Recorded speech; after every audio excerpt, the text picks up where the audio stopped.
You are listening to This Is How to Fall, written by Deanne Leo, narrated by Jessica Lee. Summer fixes old carpets for a living. Quiet life, low profile, absolutely no drama. Then a prince crashes through her ceiling on a flying carpet, destroys a $300,000 museum piece, and his wolf claims her as his mate before he even opens his eyes. Now she's got a royal with no way home, assassins crawling out of her floorboards, and a very opinionated dachshund who refuses to fly but keeps ending up in the air anyway. If you love shifter romances packed with heart, laughter, and the kind of chaotic meet-cutes that make you smile out loud, you're in the right place. This channel is home to original stories you won't find anywhere else, written on demand, crafted exclusively for you, every single one. If flying carpets through ceilings, fated mates who claim you before coffee, and a 12-pound dachshund with strong opinions about everyone's hormone levels sounds like your kind of chaos, hit that subscribe button and turn on notifications so you never miss a story. Drop a comment below and tell me, what tropes do you want next? What sidekicks make your heart happy? Deanne Leo reads every single one, and your idea might become the next story you hear. Now, because so many of you asked, there's a free exclusive bonus chapter waiting for you. Frank's 20-minute wedding toast, his official godfather appointment, his 5-year tracking curriculum for a newborn who can't hold her head up yet. It's exactly as unhinged as you'd expect. Links are in the description and pinned in the first comment. And if you want every story in one place, head over to happynovels.com. That's where you'll find the complete collection, all the exclusive bonuses you can't get anywhere else, and if you register, you'll never lose track of a story again. Now let's fall. Chapter 1. Summer crouched on the hardwood floor of her workshop, eye level with the dachshund standing before her. 12 pounds of glossy brown fur, stumpy legs, and an expression that suggested he'd seen things. Terrible things, possibly tax-related things. So, Summer said, "You're Frank, just as Petra described. I'm concerned about what Petra said about me." Frank's ears flattened. "I want to establish something immediately. I'm a trail tracker with 15 years of professional experience across 3 continents. I have references. I am not a baby." "Petra said you were adorable and needed looking after." "Petra is a menace who married a man she tackled off a cliff." Frank sniffed. "Her judgment is questionable at best." Summer bit back a smile and stood, gesturing around her workshop. Morning light filtered through tall windows, illuminating antique textiles draped over restoration frames. Persian rugs hung from ceiling hooks.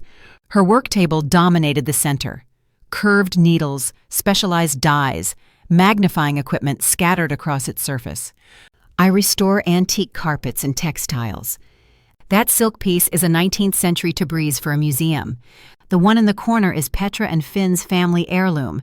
They want it done before they're back from the honeymoon." Frank trotted to the corner piece, sniffing along its edge. "Moth damage.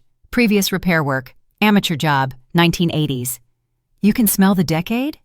"I can smell the adhesive. Discontinued in 1987 due to toxicity concerns." Frank looked up. Tracking isn't just finding things, it's reading history through scent. "I located a stolen Monet in 2019 by tracking cigarette smoke and cheap cologne on the thief's gloves. The FBI sent a thank you note." "Petra said you were a lot." "I'm appropriately thorough." But his stumpy tail gave a small wag. His gaze swept the room. "Ground floor, no ladders, no elevated platforms. Just the one level." "Excellent." He planted his 4 paws firmly on the hardwood. "As long as I can maintain contact with a stable surface, we'll have no issues." The air cracked. Summer spun toward the sound. Above her work table, reality itself seemed to tear, a jagged line of light splitting the space near her ceiling like someone had taken a knife to the universe. The crack widened with a sound like ice breaking on a frozen lake. Frank scrambled backward, claws scrabbling on hardwood. "That's not supposed to happen. I've tracked across 17 countries, and that has never—" Something fell through. A blur of fabric and limbs tumbled from the rift, crashing onto her work table with a thunderous impact. Wood cracked, tools scattered. The 19th century Tabriz, the museum piece, the one worth more than her entire building, crumpled beneath the weight of a man sprawled across an ornate carpet that definitely hadn't been there 3 seconds ago. The rift sealed shut with a sound like a sigh. Summer stared. The man lay motionless on the wreckage of her work table. Dark hair, sharp features, broad shoulders, beneath clothing that looked like it belonged in a period drama. Rich fabrics, intricate embroidery, a cape. An actual cape. Blood seeped from a gash on his forearm, staining the Tabrize's silk threads. His eyes opened, storm gray, unfocused, finding her face. His mouth moved. No sound came out. Then his eyes rolled back, and he went limp. "Hospital!" Frank barked, circling the destruction in tight, frantic loops. "He needs a hospital. Call emergency services. That's a significant head trauma, possible internal bleeding. We need professionals. We need—" Summer was already reaching for her phone when she saw it. The gash on his forearm, the one that had been deep enough to show muscle. It was closing. Right in front of her eyes, the wound knitted itself together, skin crawling across raw flesh, blood drying and flaking away, leaving nothing but smooth, unmarked skin beneath. Shifter. "Frank," Summer lowered her phone. "An ambulance won't help him." "What? Of course it will. He fell from—" Frank stopped mid-circle. His nose twitched. Oh, I smell it now. Under the blood and the— what is that, sandalwood? He's— His ears perked. "Wolf? Wolf." Summer moved closer, careful. The man's breathing had steadied, color returning to his face. His wounds were healing faster than any shifter she'd ever seen. A strong one. "Call Petra and Finn's pack. They have resources, they have healers, they have—" "No." "No?" Frank's voice pitched high. "A man fell through your ceiling on a carpet and you're saying no to backup? My pack stays under the radar. We don't get involved with other packs. We don't call in favors. We don't draw attention." Summer crouched beside the unconscious stranger, studying his face. Aristocratic bone structure, the kind of features that belonged on currency. Besides, calling Petra's pack means their alpha gets involved. Then their alpha calls someone higher. Chain of command, Frank. By the time a healer gets here, every pack in the region knows something weird happened in my workshop. Something weird did happen in your workshop. And we're going to handle it quietly. Frank sat down heavily, his whole body radiating disbelief. "This is a terrible plan.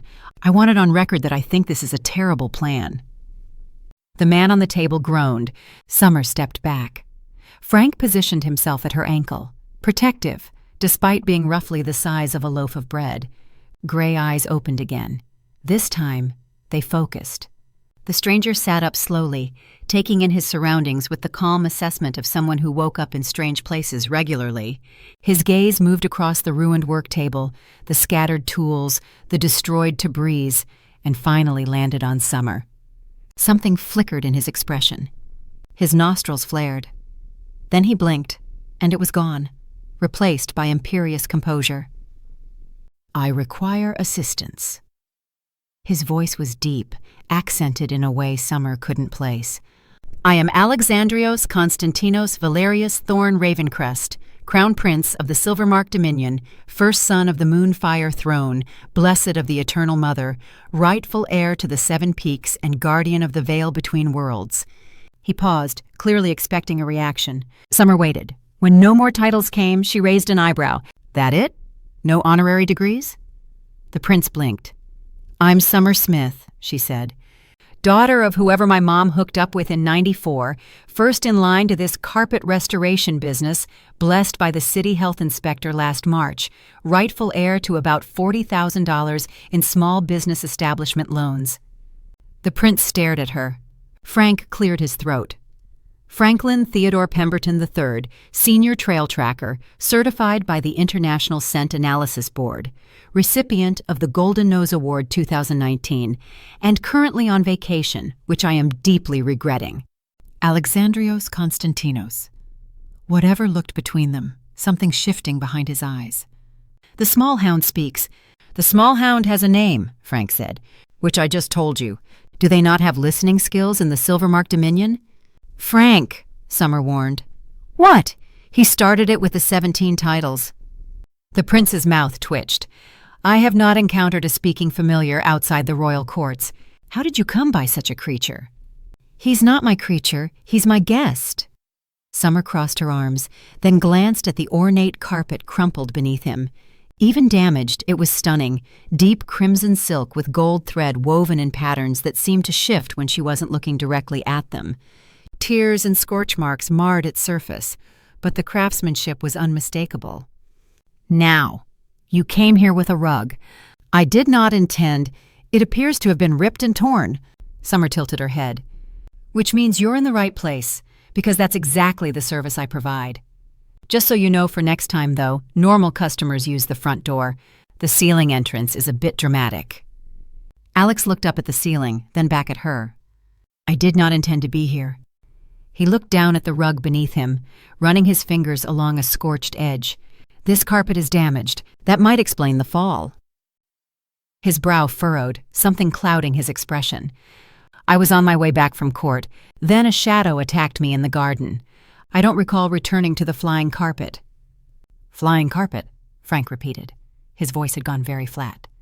As in, off the ground. As in airborne. As in the opposite of terrestrial. It is the standard mode of royal transport in the Silvermark Dominion, Alex said. Wonderful. Fantastic. A flying carpet. Frank's whole body had gone rigid. You know, I was promised 2 weeks of peace. Rest and relaxation, Petra said. Nothing strenuous, she said. And now there's a flying carpet in the equation. A carpet that flies. In the air, where the ground isn't. Frank, Summer said gently, I'm fine. I'm completely fine. I'm just going to stand here on this lovely, solid floor and not think about carpets that defy the natural order. Frank planted his paws more firmly on the hardwood. Please continue. Summer turned back to the prince. Alexandrios Constant... She stopped. You know what? I'm calling you Alex. I gather you're a wolf shifter, and you come from another place, which I have absolutely no desire to know anything about. If you need your carpet fixed, I can help you with that. She pointed to a corner of her workshop.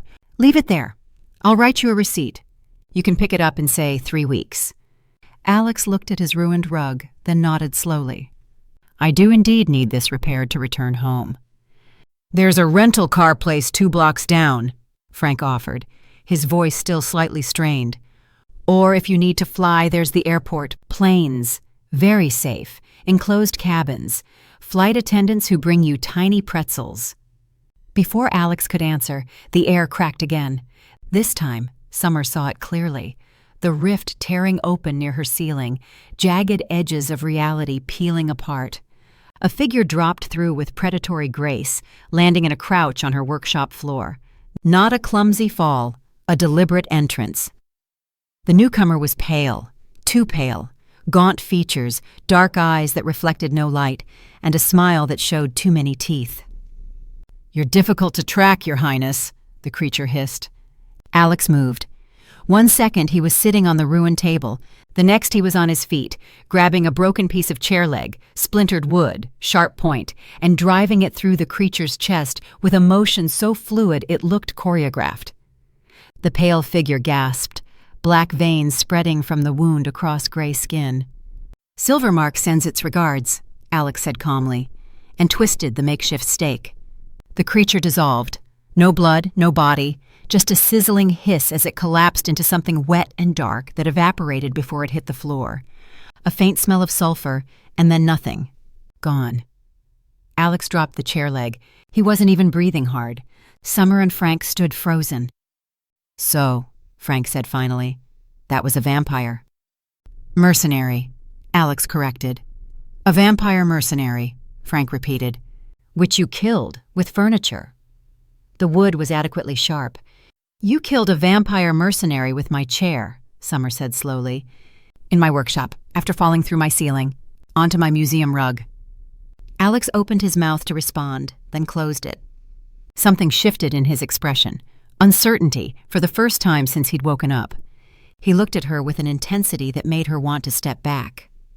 When I fell, he said slowly, my wolf tried to emerge, to protect me, but it couldn't. There was magic involved in the attack, something suppressing the shift. His jaw tightened. I will find out what. But that's not what concerns me. Summer waited. When my wolf was surging, trying to break through. Alex's gray eyes locked onto hers. It said one word. Mate. Summer's jaw dropped. No. Is that a rejection? Alex tilted his head, studying her.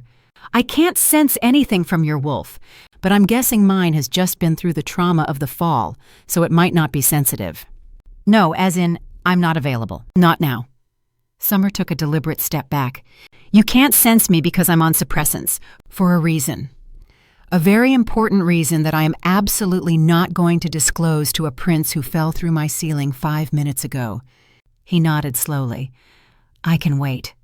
No waiting. Summer held up a hand. I can help you fix your rug if you need it to fly home to wherever you're from.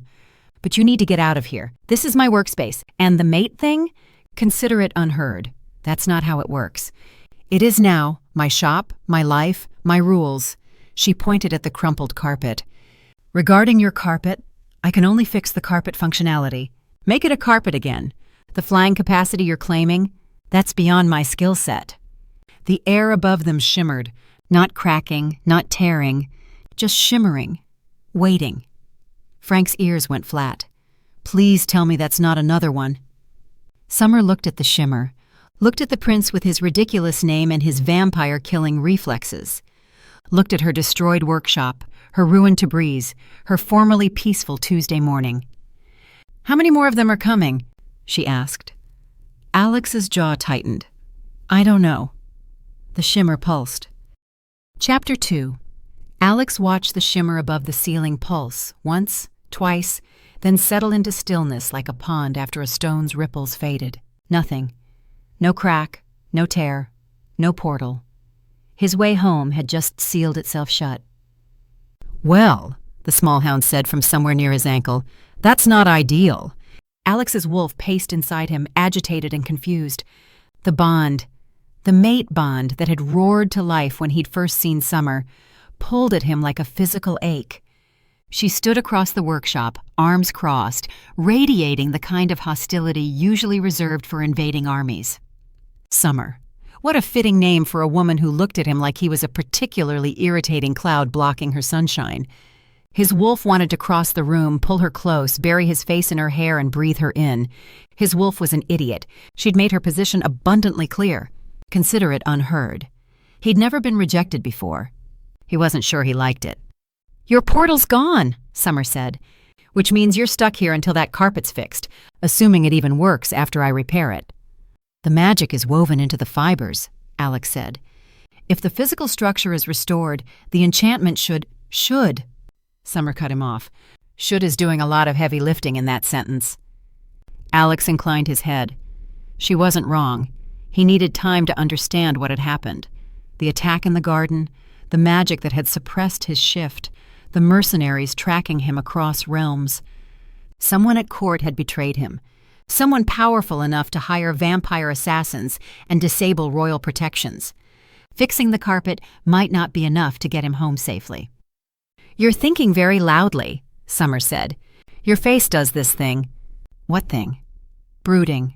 She waved a hand at him. Very dramatic, very royal, very annoying. Frank made a sound that might have been a laugh.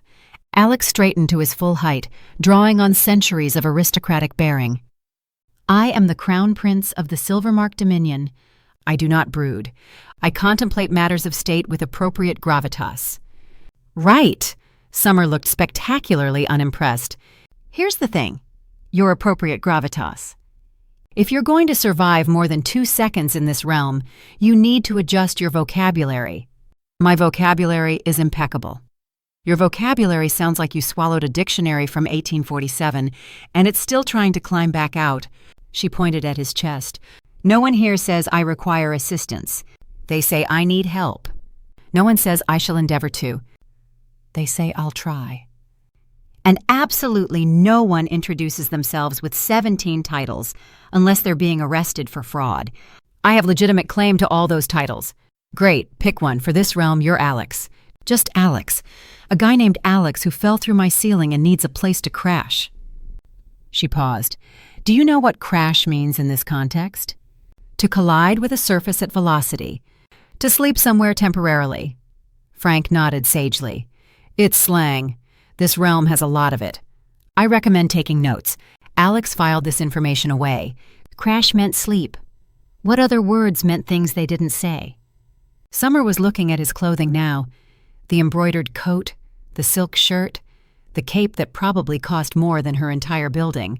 Her expression suggested she was calculating exactly how much trouble he was about to cause her.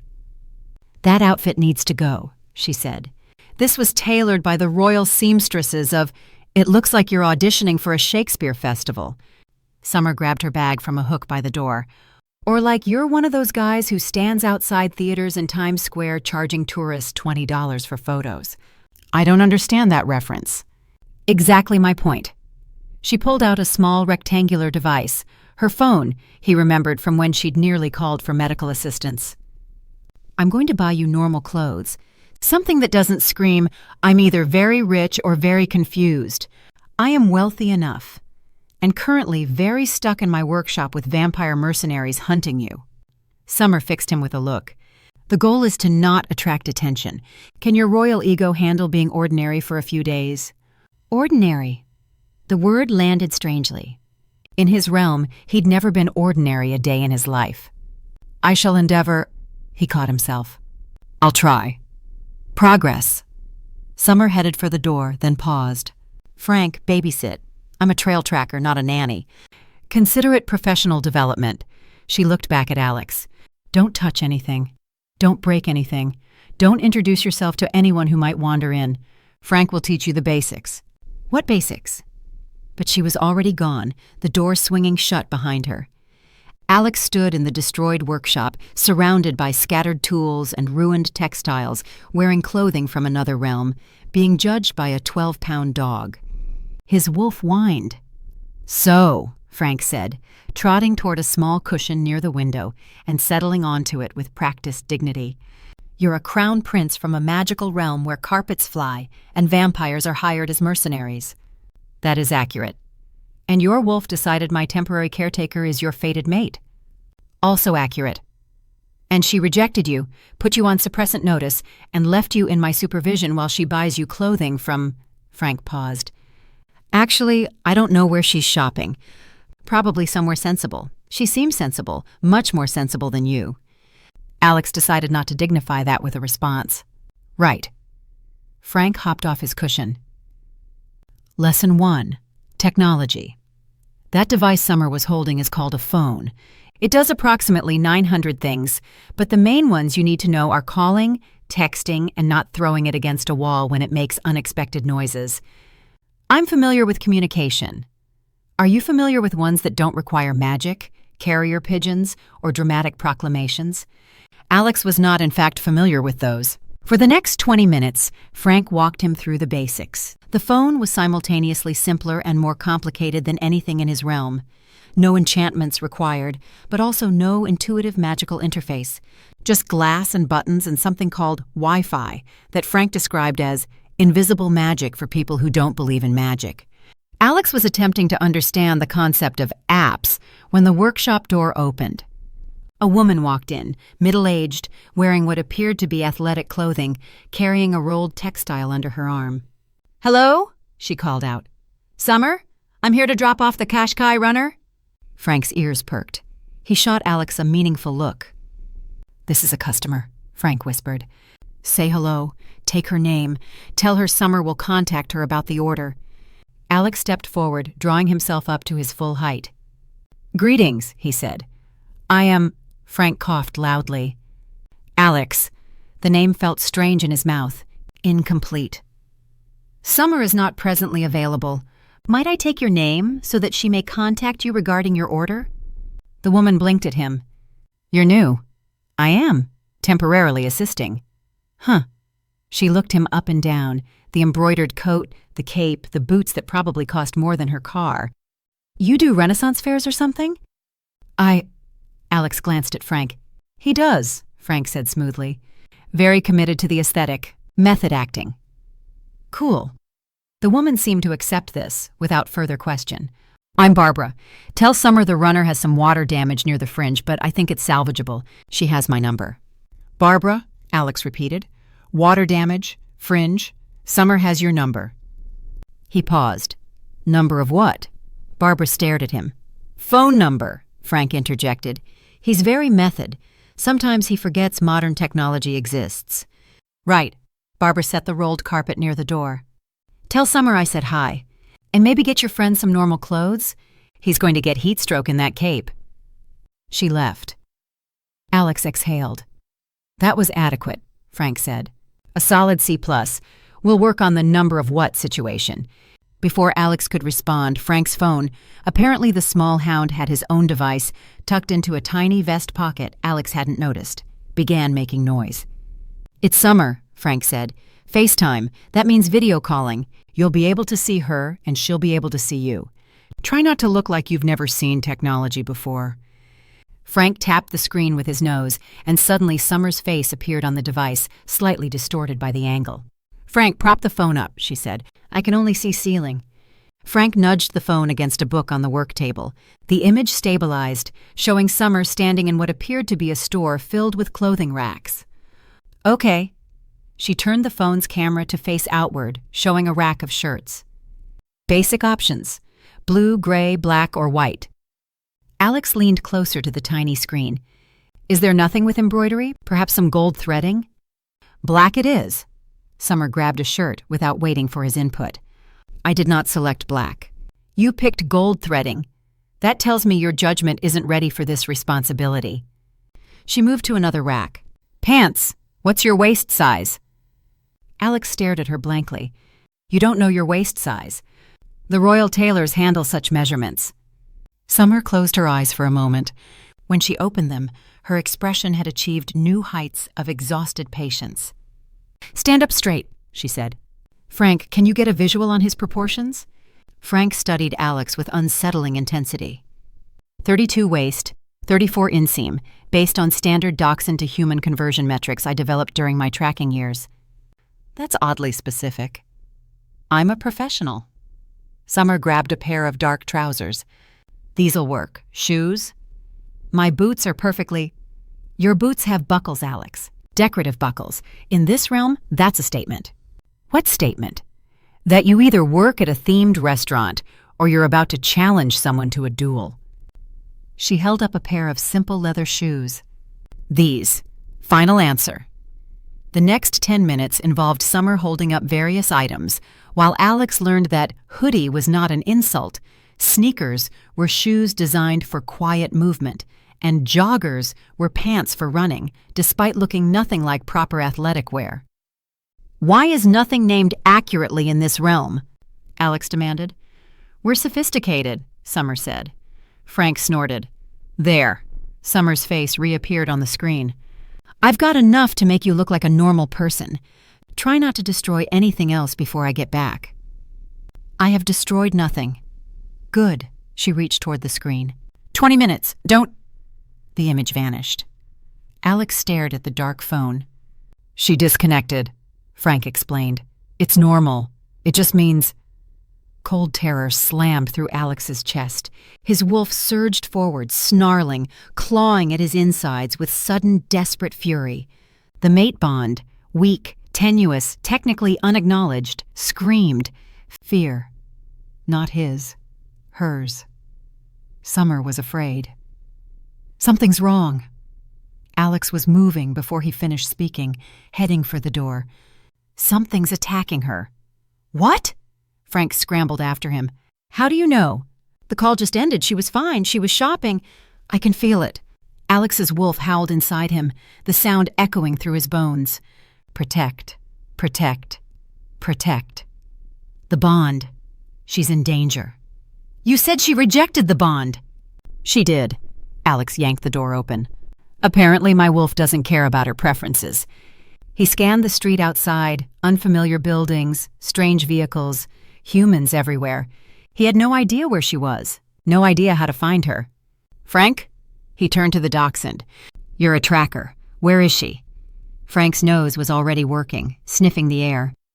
I can track her scent. She went east, approximately 6 blocks. There's a commercial district. He stopped. But we have no transportation. I track, I don't transport. Alex spun back toward the workshop. The carpet. His flying carpet. Damaged, torn, but still his. He grabbed it from the floor, shaking debris from its surface. "I thought that didn't work," Frank said. "The magic is damaged, not destroyed." Alex spread the carpet on the workshop floor. "Perhaps enough remains for a short flight." He stepped onto the silk. Nothing happened. "Fly," Alex commanded. The carpet remained on the ground. "Rise." Nothing. Ascend, lift, elevate, soar. The carpet sat there, looking remarkably like an ordinary rug. Alex's wolf howled again, frantic now. "Mate, danger, go." "Get on," Alex said to Frank. "Maybe it needs more weight." Frank backed away so quickly he nearly tripped over his own legs.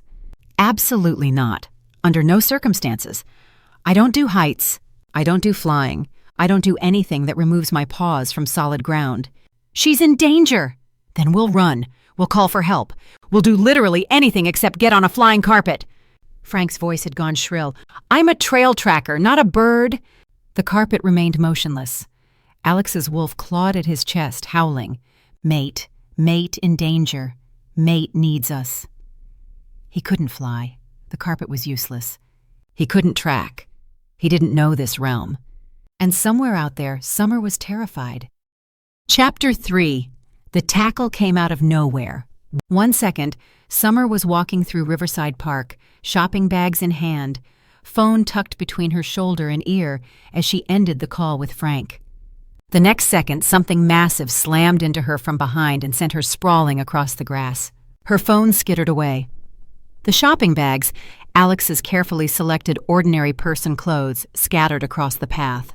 Summer rolled, instincts kicking in before her brain caught up. Broad daylight, public park. Admittedly a quiet corner near the maintenance shed, but still, the audacity.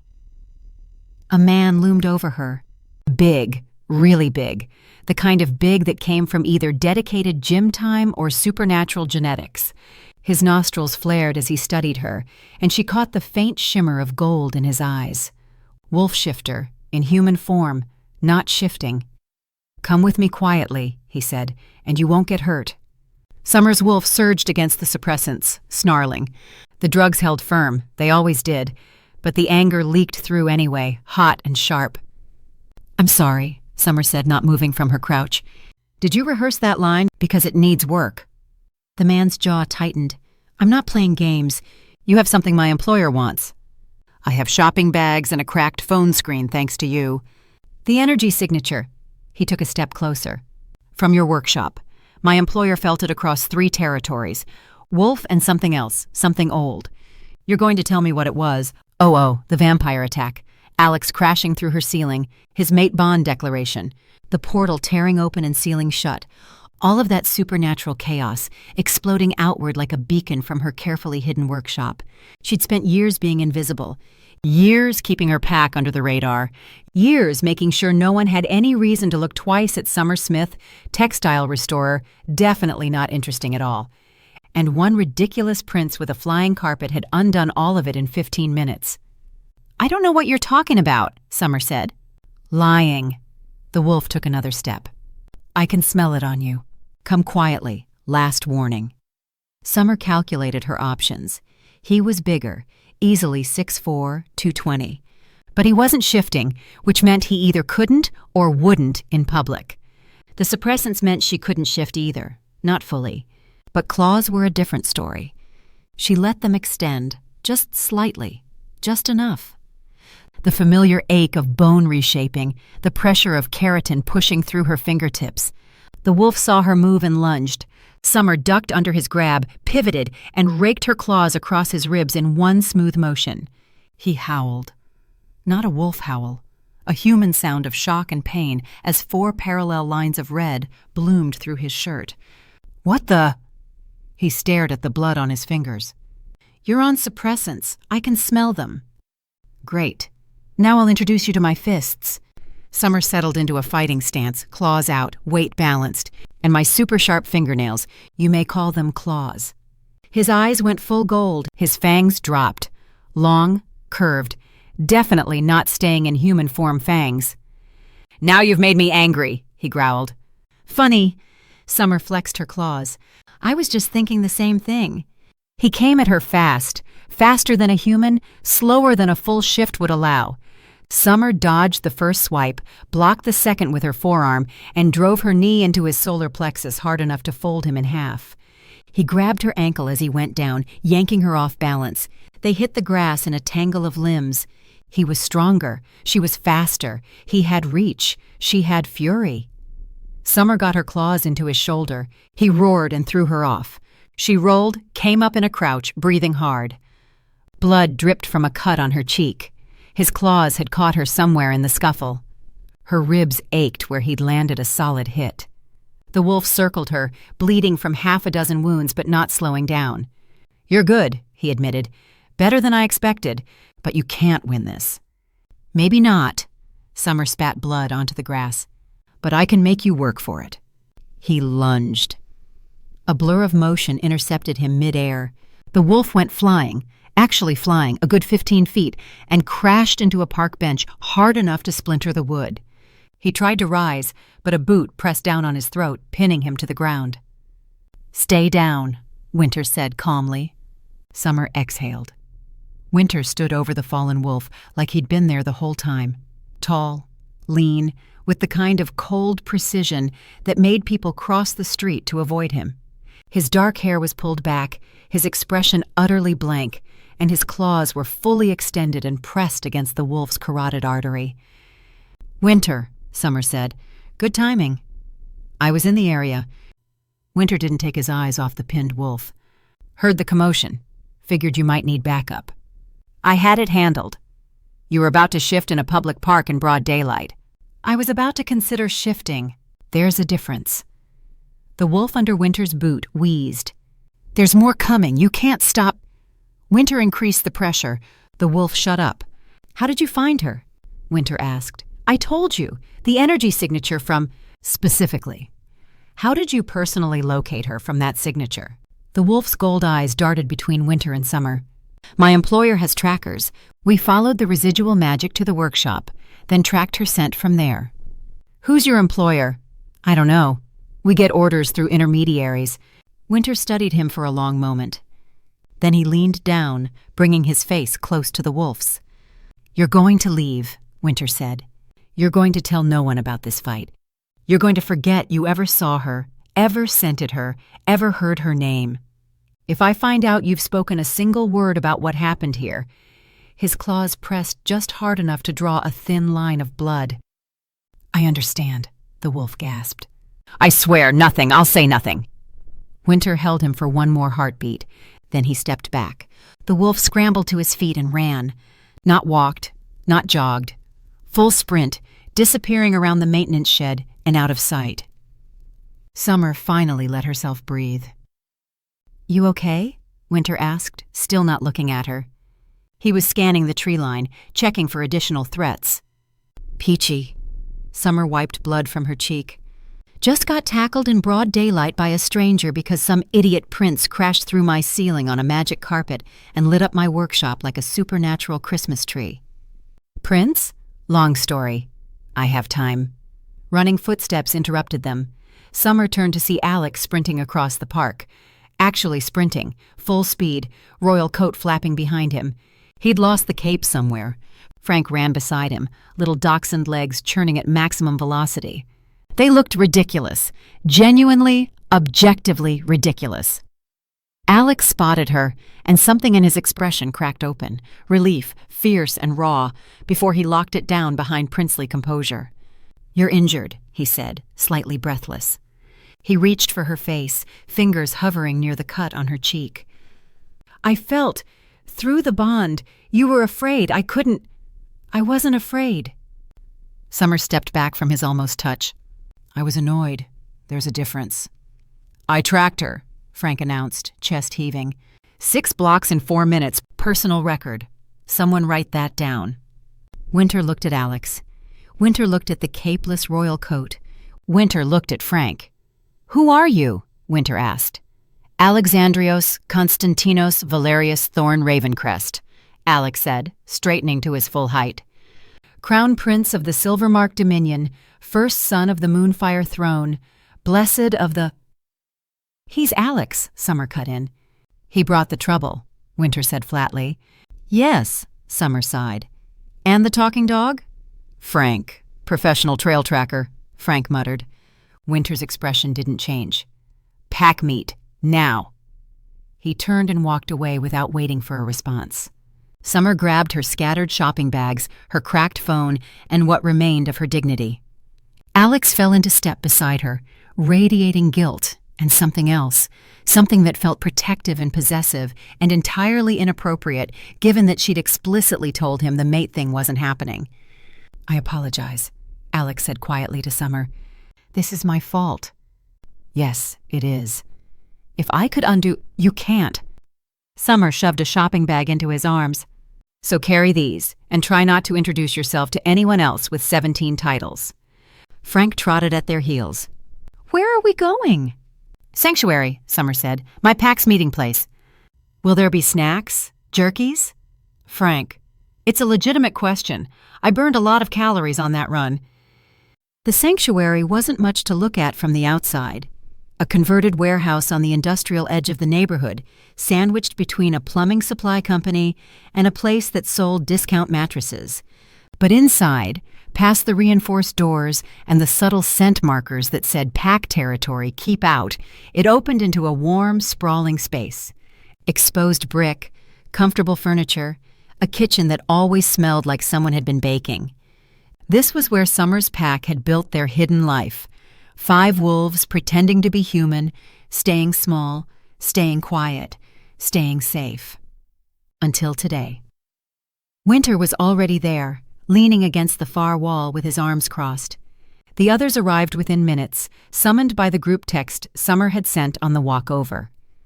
Autumn came first, warm brown skin, natural hair twisted up in a colorful wrap, an apron still tied around her waist from the bakery where she worked.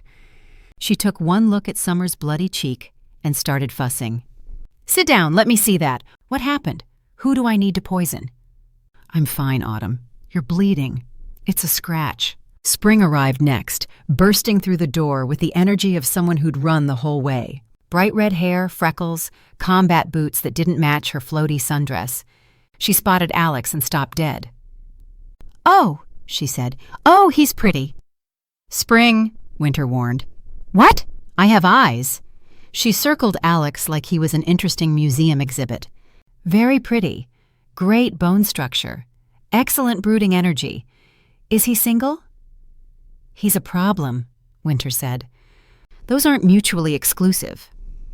Rain slipped in last, quiet as always. They settled into a corner chair without a word, dark eyes taking in the scene. Alex, Frank, Summer's injuries, Winter's tension. Rain rarely spoke in meetings, but when they did, it mattered. So, Autumn said, pressing a damp cloth to Summer's cheek, someone want to explain why there's a fancy man in our sanctuary? And a talking dog, Spring added. Frank, professional trail tracker, Frank muttered. Summer took a breath, then she explained. All of it. The crash, the portal, the mate bond declaration, the vampire mercenary, the attack in the park, the energy beacon that had blown their cover after years of careful hiding. When she finished, silence hung in the room. So, Winter said slowly, a prince from another realm fell through your ceiling, declared you his mate, brought vampire assassins and wolf mercenaries to our territory, and now can't leave because his magic carpet is broken. Did I miss anything? That's an accurate summary, yes, Summer said. Then we should help him, Spring said. His wolf-marked Summer. He's pack now. Agreed, said Autumn. Rain shook his head.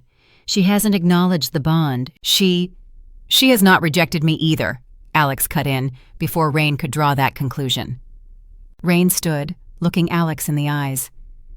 You have no idea what trouble you've brought us, Prince. Please explain it to me. I understand my adversaries will follow me, and that puts Summer in danger, and I can manage that. Manage how? Winter asked. But that's not what Rain meant. We cannot be exposed to packs. Not in this world. Not in your world. Not anywhere. Alex's jaw tightened. I did not choose this. Neither did we. Autumn set down the first aid supplies.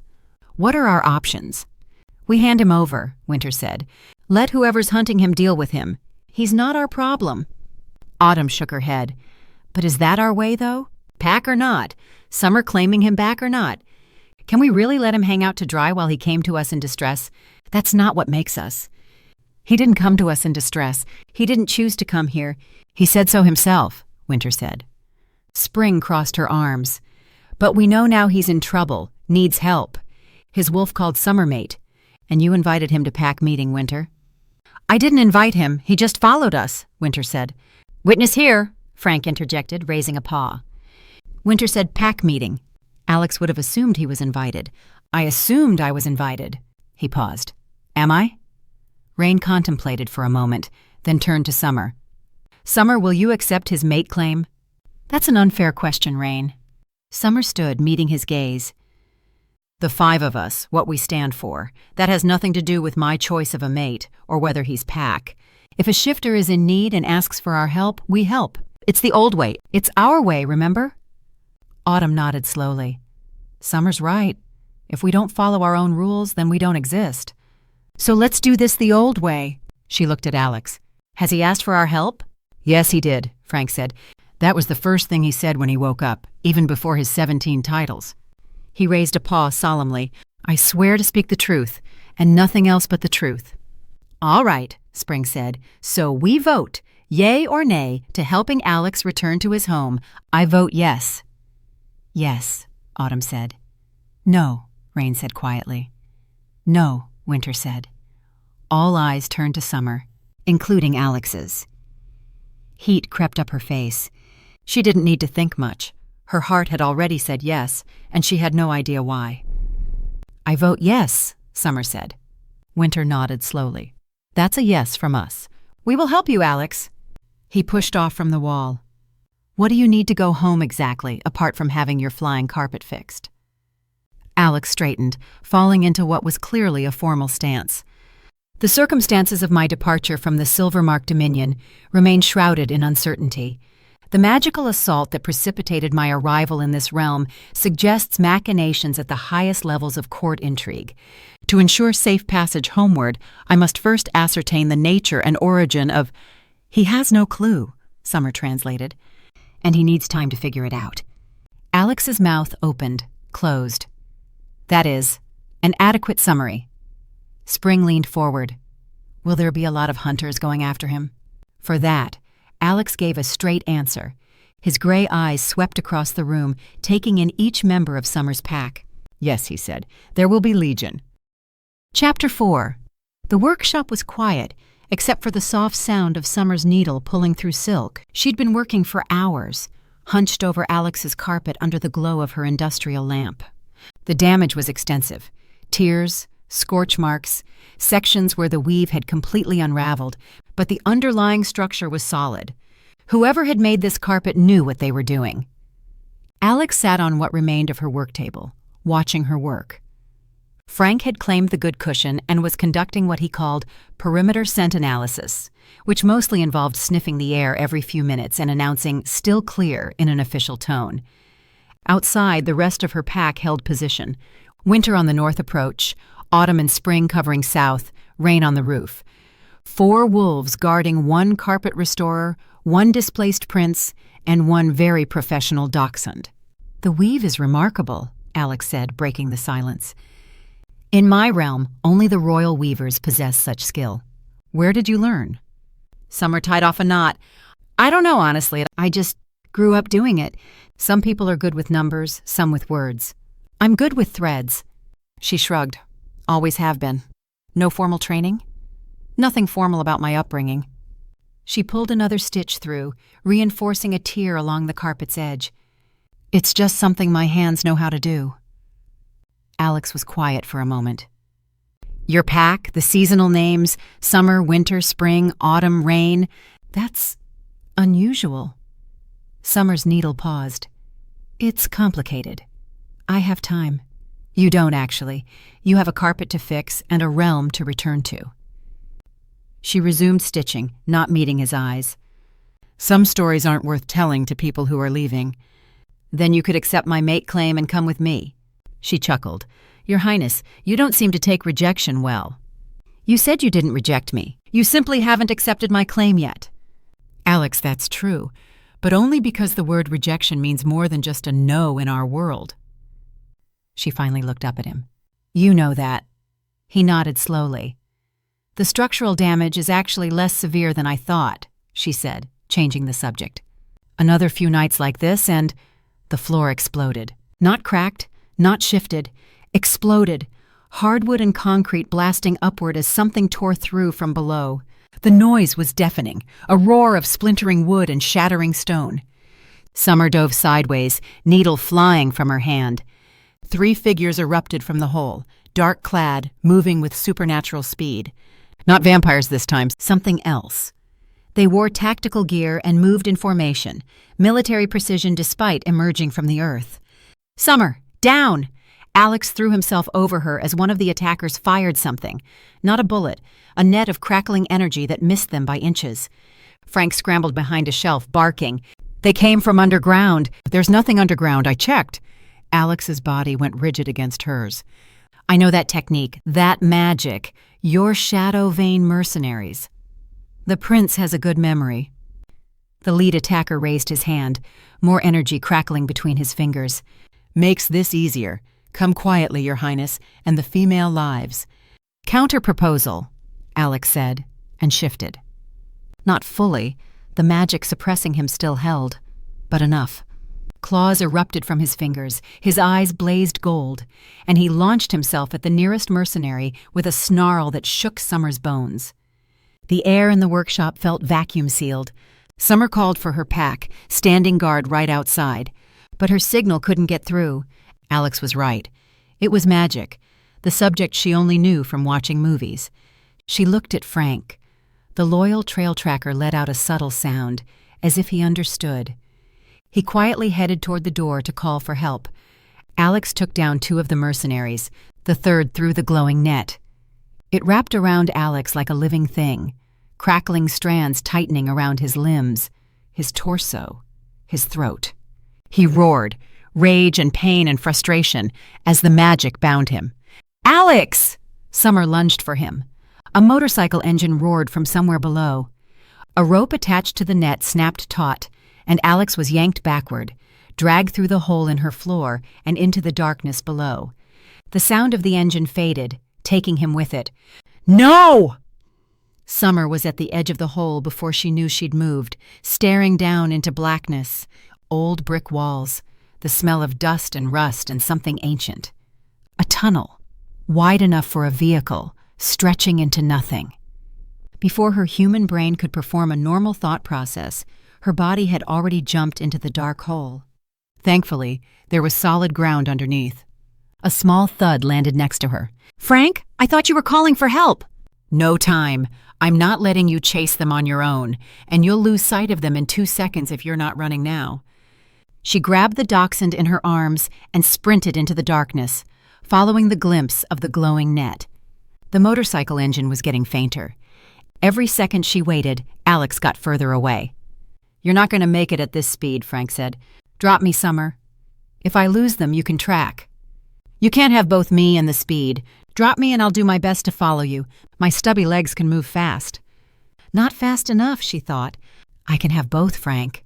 She looked at the suppressant bracelet on her wrist. Thin metal band, pharmaceutical reservoir, years of staying hidden and safe and small. She grabbed the bracelet and pulled. Metal snapped. The reservoir cracked, spilling chemical compound across her skin. And then, freedom. Her wolf erupted like a wildfire. Years of suppression, of chains, all of it burning away in one glorious, terrifying rush. She didn't need to shift. The sheer power of her wolf inside her would be enough. She gained ground. Power flooded her veins. Her senses exploded outward. She could smell the exhaust from the motorcycle, the fierce sweat of the mercenaries, the particular copper and lightning scent of Alex's bound magic. She could hear his heartbeat, fast but steady, somewhere in the tunnels ahead. Frank somehow kept pace, little legs churning. Left turn in 30 meters! The scent's stronger that way. She veered left. They've stopped, approximately 50 meters ahead. I'm also detecting elevated stress hormones from Alex and... Frank paused. Actually, from you too. Very elevated. Interesting. Not now, Frank. The tunnel opened into a wider chamber. The motorcycle sat abandoned, engine still running. 3 mercenaries stood in formation, Alex on his knees between them, still wrapped in that crackling net. His eyes found hers across the darkness. "Mate!" her wolf howled. Summer didn't slow down. She hit the first mercenary like a freight train, her momentum and wolf strength combining into something devastating. He went flying. The second tried to raise his weapon. She was already there, claws she hadn't felt in years raking across his arm, forcing him to drop it. The third grabbed Alex and put a blade to his throat. "Stop," he ordered, "or the prince—" Summer's wolf looked at that blade, looked at the hand holding it, looked at the mercenary's eyes, and smiled. A wolf finally unchained, a mate defending what was hers. The claim snapped into place like a lock clicking home. Her wolf, surging and wild and free, reached across the space between them and wrapped around Alex's soul with absolute, unshakable certainty. Mine. The mercenary dropped the blade and ran. Disappointing. She hadn't even hurt him yet, but she let him go. She had priorities. Alex, still paralyzed by the magic net, but his eyes didn't leave her face. If she wasn't mistaken, that look might have been love at first sight. She yanked the magic net off and freed him. "Are you okay? Your spirit wolf looks magnificent, Summer." His voice was rough. "And you claimed me back." She shrugged. "We're not getting teary here, are we? Let's go back." "Agreed," Frank said, appearing from behind a rock formation. "And I have thoughts about the route, based on air currents, sound echoes, and the mineral composition of the dust. I believe we're under the city's infrastructure approximately 400 meters northeast." "You got all that from sniffing?" "I told you. 15 years, 3 continents." Frank trotted forward. "Follow me. And for the record, both of your hormone levels are extremely elevated.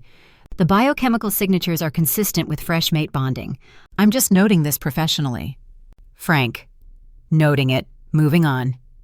They walked through darkness. Summer's wolf vision painted everything in shades of gray and silver, revealing twisting tunnels, branching passages, the occasional rusted equipment from a century past. Frank led them with absolute confidence, his nose reading the underground like a map. Left, right, up a slope, through a narrow squeeze that Summer had to help Alex navigate because his shoulders were too broad. The tunnel ended at a metal grate set into what looked like the underside of a floor duct system. "Commercial building above us," Frank reported. "The scents suggest automotive environment, expensive automotive environment." Alex punched through the grate. They climbed up through the duct, emerging through a floor vent into a Ferrari showroom. Gleaming red and yellow machines surrounded them, sleek Italian engineering spotlit like museum pieces. The polished concrete floor reflected their filthy, dust-covered forms back at them. Somewhere, an alarm began to wail. "Oh," Frank said. "Oh, this is very much not where I expected." Summer stood in the center of several $1 million worth of sports cars, covered in tunnel grime, her wolf still howling about her new mate, her suppressant bracelet in pieces somewhere underground. "We need to leave," she said. "Now." "Not fast enough. We're caught. We'll go to jail." Frank's voice pitched high with panic. "We're not going to jail. We're not stealing anything." "We've been seen. Oh no, can we run? Please? Alex, Summer, pick me up." "We need a fast-moving vehicle," Alex said calmly. "No, we are not stealing a car, Alex," Summer said. "We need to move, right now. Breaking and entering is bad enough." She pulled at his elbow. Alex wasn't looking at the cars. He was looking across the showroom at the logo. The prancing horse, rearing on its hind legs, emblazoned on the wall in chrome and red. Magic flashed. Not the crackling energy of the mercenaries, something older, warmer, golden light that poured from Alex's hands and wrapped around the chrome horse like a living thing. The logo moved. Metal flowed like water, expanding, reshaping. The 2-dimensional horse became 3-dimensional, became real. A full-sized stallion made of living chrome, its eyes gleaming with magical light, its hooves striking sparks on the polished concrete. It tossed its head and whinnied, the sound echoing through the showroom like bells. "Get on," Alex said, vaulting onto its back. Summer didn't hesitate. She grabbed his offered hand and swung up behind him, her arms wrapping around his waist. The horse was warm despite being made of metal, its sides heaving with something that felt like breath. Alex reached down and scooped Frank up, depositing him between himself and Summer. "I am not enjoying this," Frank announced, even as he positioned himself securely. "I am tolerating it. There is a difference. However, I want it noted that while my paws are not on the ground, the horse's hooves are on the ground, 4 points of terrestrial contact. The elevation is transferred, not eliminated." "Hold on," Alex said. The horse leaped. It crashed through the showroom's glass doors like they were tissue paper, chrome hooves striking pavement, and then they were racing through the city streets at speeds that made Summer's newly freed wolf howl with delight. 3 in the morning, hardly any cars, but there were some. "Red light!" Frank shouted. "What?" Alex asked. "He means by law you need to stop at the red traffic light," Summer explained. Alex stopped. Another car pulled up beside them, windows down, music blasting, passengers who looked like they'd just stumbled out of a club. The people inside gawked at the sight of a gigantic chrome horse on the road with 2 filthy people and a dachshund between them. Frank drew himself up to his full 12-pound height. "What are you looking at? You look drunk. Way over the limit. Eyes forward or I'm calling the police. I know people, official people. They owe me favors." The other car's driver stared. "That's right," Frank continued. "Look away. Nothing to see here. Just a normal horse, on a normal street, at a normal hour. Move along." The light turned green. The other car peeled away so fast it left tire marks. "Effective," Alex noted. "I have a commanding presence," Frank said. "It transcends species." They thundered through the remaining blocks to the sanctuary. The chrome horse slowed to a trot as they approached, like it was taking a victory lap. Winter, spring, autumn, and rain were already outside, staring. Summer dismounted first, then helped Frank down. Alex slid off last, and with a wave of his hand, the horse disintegrated into golden particles and vanished. "Nice trick," Autumn said. "I'm a student of magic, basic level." Winter said nothing. His eyes were locked on Summer, on her missing bracelet, on the wolf energy radiating off her skin. Summer raised her hands. "Okay, Winter, we're exposed and you're pissed. But I had no choice. They took Alex and my wolf claimed him back." She took a breath. "He's my mate." Spring smiled. "There it is. He's packed now." Rain shook his head. "No. We're exposed to a legion of his enemies, and our enemies while we haven't gained our full strength yet. There are only 5 of us." "6, Alex said, stepping forward. "You have 6 now." Frank raised a paw. 6.5. Chapter 5. Morning light filtered through the plastic sheeting Summer had duct-taped over the hole in her workshop floor. Not her finest repair work, but it kept the draft out. And the tunnel-dwelling mercenaries, hopefully. She'd been stitching for 2 hours already, her needle moving through Alex's carpet with practiced efficiency. The damage was healing, or rather, she was healing it, thread by thread, weave by weave. Another day of work, maybe less, and the physical structure would be complete. Alex sat 3 feet away, watching her hands. He'd been doing that all morning, just watching, not speaking, not moving, just those storm-gray eyes tracking every pull of the needle, every knot she tied. "You're staring," Summer said, without looking up. "You're remarkable." "I'm stitching." "Remarkably." She bit back a smile. "Don't you have princely things to do? Brooding? Contemplating matters of state with appropriate gravitas?" "I'm protecting you. From 3 feet away, on a cushion. Strategic positioning." Alex shifted, and the cushion, one of Frank's spares, made an undignified squeaking sound. "If threats emerge, I am optimally placed to intercede." "You're optimally placed to nap." "I don't nap. I engage in vigilant rest." Frank, who had claimed the good cushion by the window, opened one eye. "For the record, his heart rate suggests he's been dozing for the past 40 minutes. I didn't want to say anything, but professional integrity compels me." "Traitor," Alex muttered. "Truth-teller. There's a difference." Summer tied off another knot, flexing her fingers. The work was delicate. matching threads she'd had to source from 3 different suppliers, blending dyes to recreate colors that didn't exist in this realm. But it was coming together, like something else was coming together. She could feel the mate bond humming between them now, a warm, constant presence at the edge of her awareness. Her wolf, finally free after years of suppression, kept reaching toward Alex's wolf like a plant turning toward sunlight. It was annoying and distracting and nice. Not that she'd admit that out loud. "Summer," Alex's voice had shifted, softer. "May I ask you something?" "You just did." "Something else." She looked up. He was watching her with an expression she couldn't quite read, intense but uncertain, like he was navigating unfamiliar territory. "Ask," she said. "Last night, when you claimed me." "In the tunnels." He paused. "Did you mean it?" "My wolf meant it. I'm asking about you." Summer set down her needle. The workshop was quiet except for Frank's steady breathing and the distant sound of traffic outside. "I broke a suppressant I'd worn for years," she said slowly. "I jumped into a dark hole full of mercenaries. I ran until my lungs burned and my legs screamed. I did all of that because they had you." She met his eyes. "What do you think?" Alex moved. 1 second he was on the cushion, the next he was kneeling beside her work table, his hand cupping her face like she was something precious, something worth crossing realms for. "I think," he said quietly, "that I would burn down my own kingdom to keep you safe." "That seems excessive. I'm a prince. We're dramatic by nature." "I noticed." His thumb traced her cheekbone. Her wolf purred, actually purred, which wolves definitely weren't supposed to do. She'd have to have a talk with it later about maintaining species-appropriate responses. "Summer," Alex breathed. "Alex." He kissed her. It wasn't a careful kiss or a polite kiss or any of the other kinds of kisses Summer had experienced in her carefully controlled, suppressant-dampened life.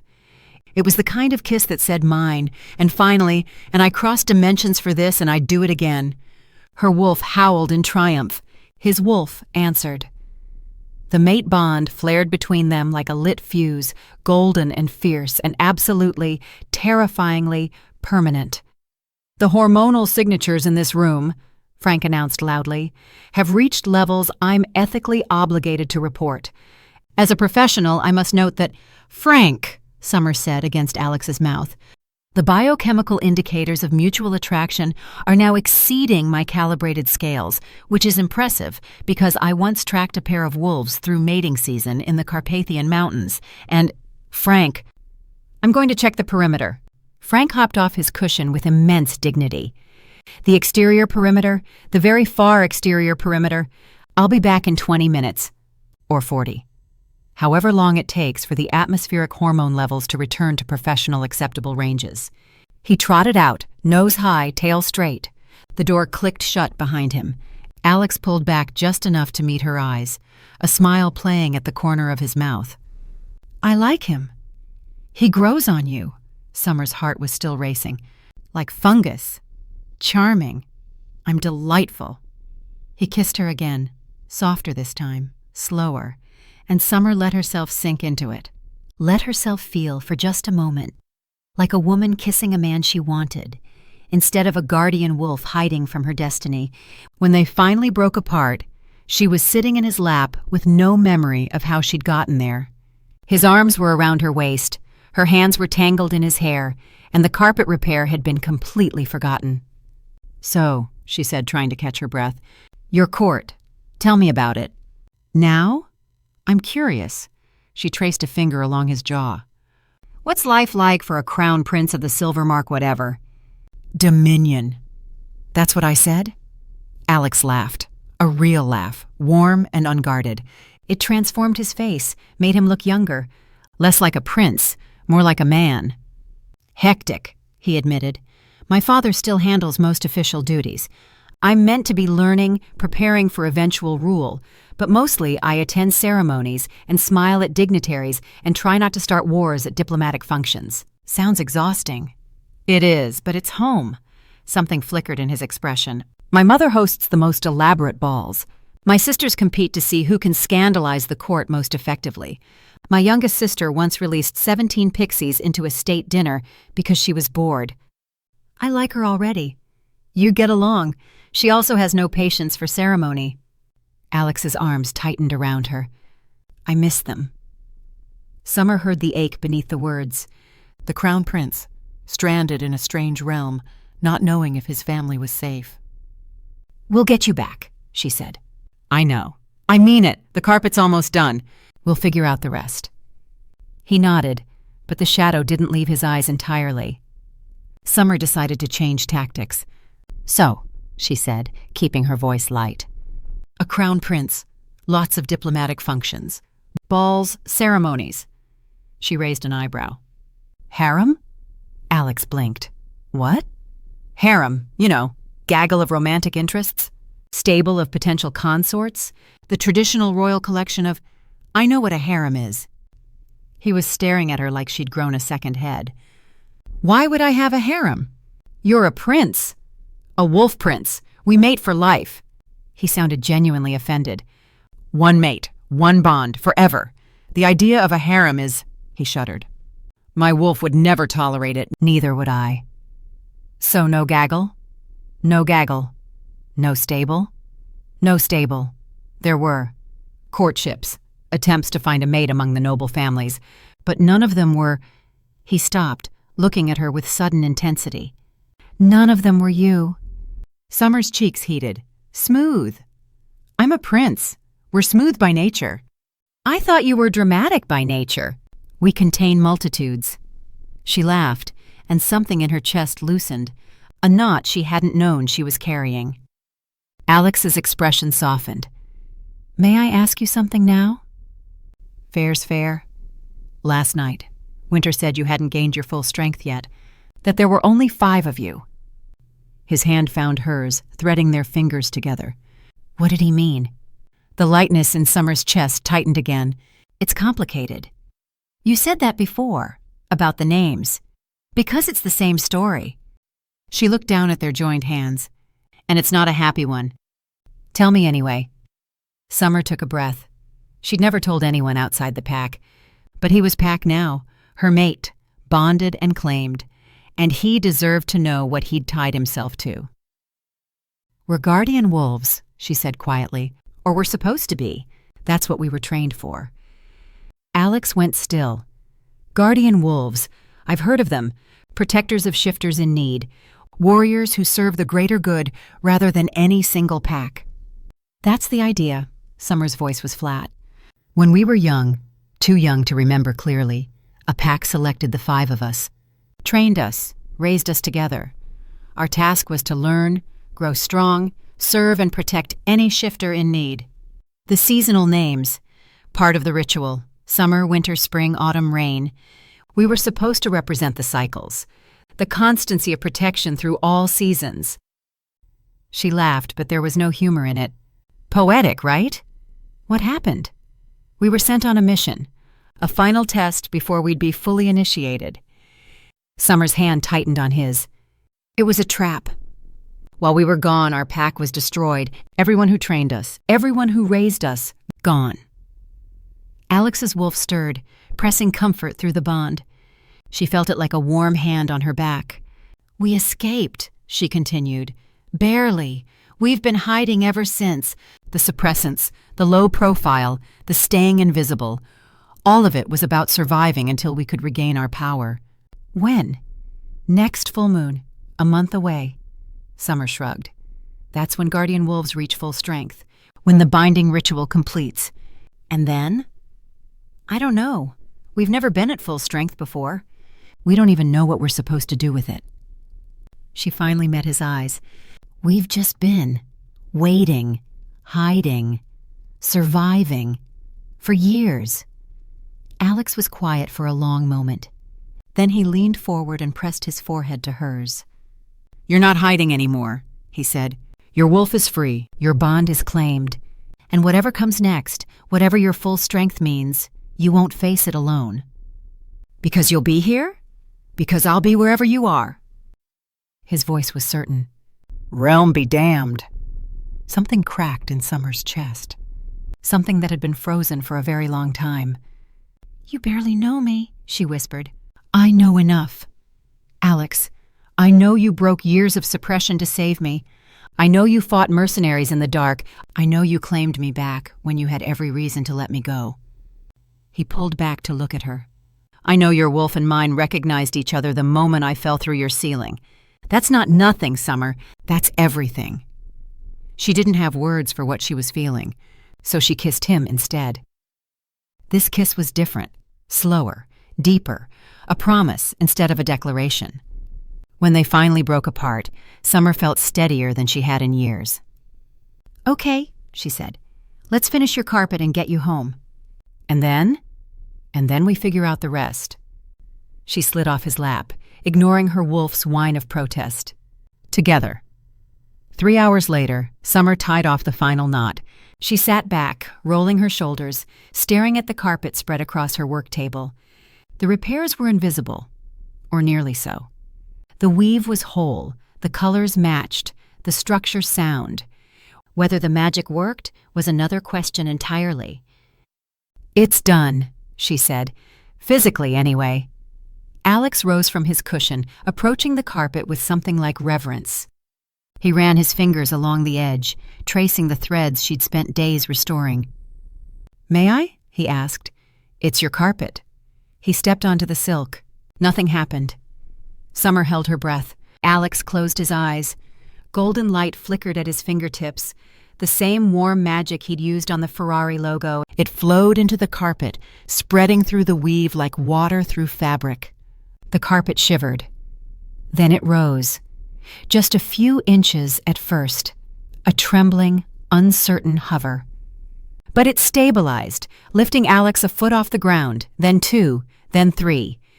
"It works," he breathed. Frank, who had returned from his perimeter check with suspiciously flushed ears, scrambled backward. "That's floating. The carpet is floating. Why is the carpet floating?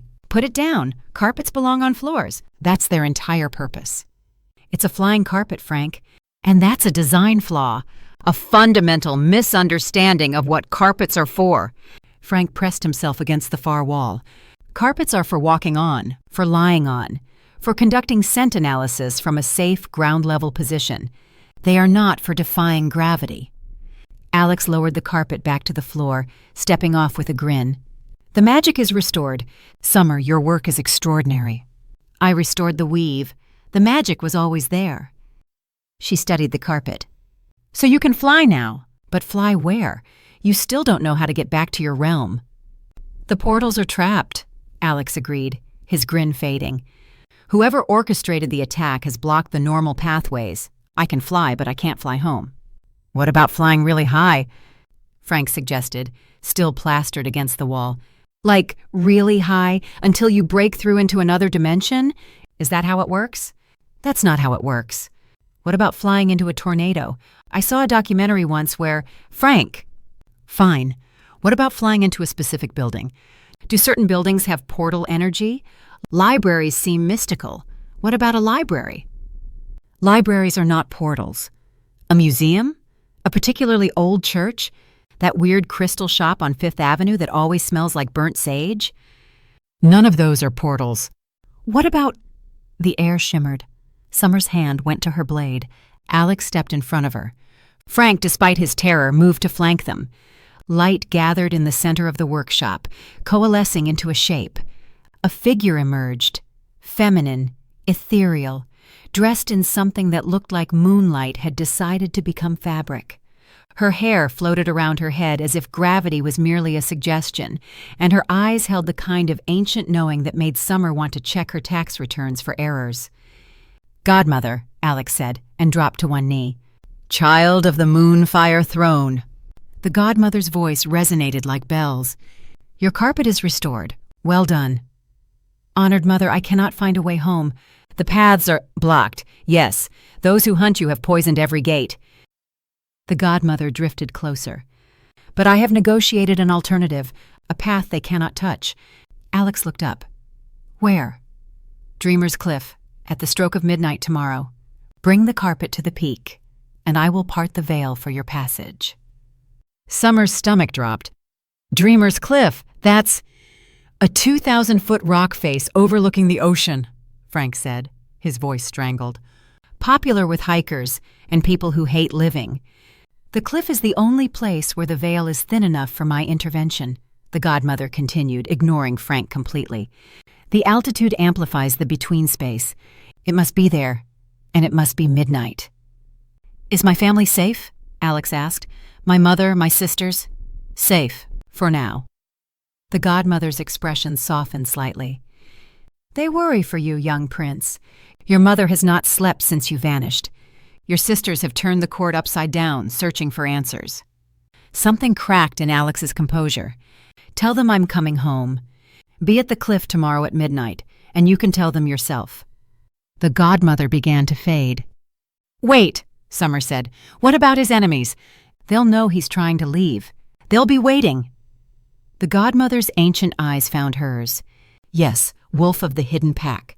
They will be waiting. That is why you must protect him. And then she was gone. Silence filled the workshop.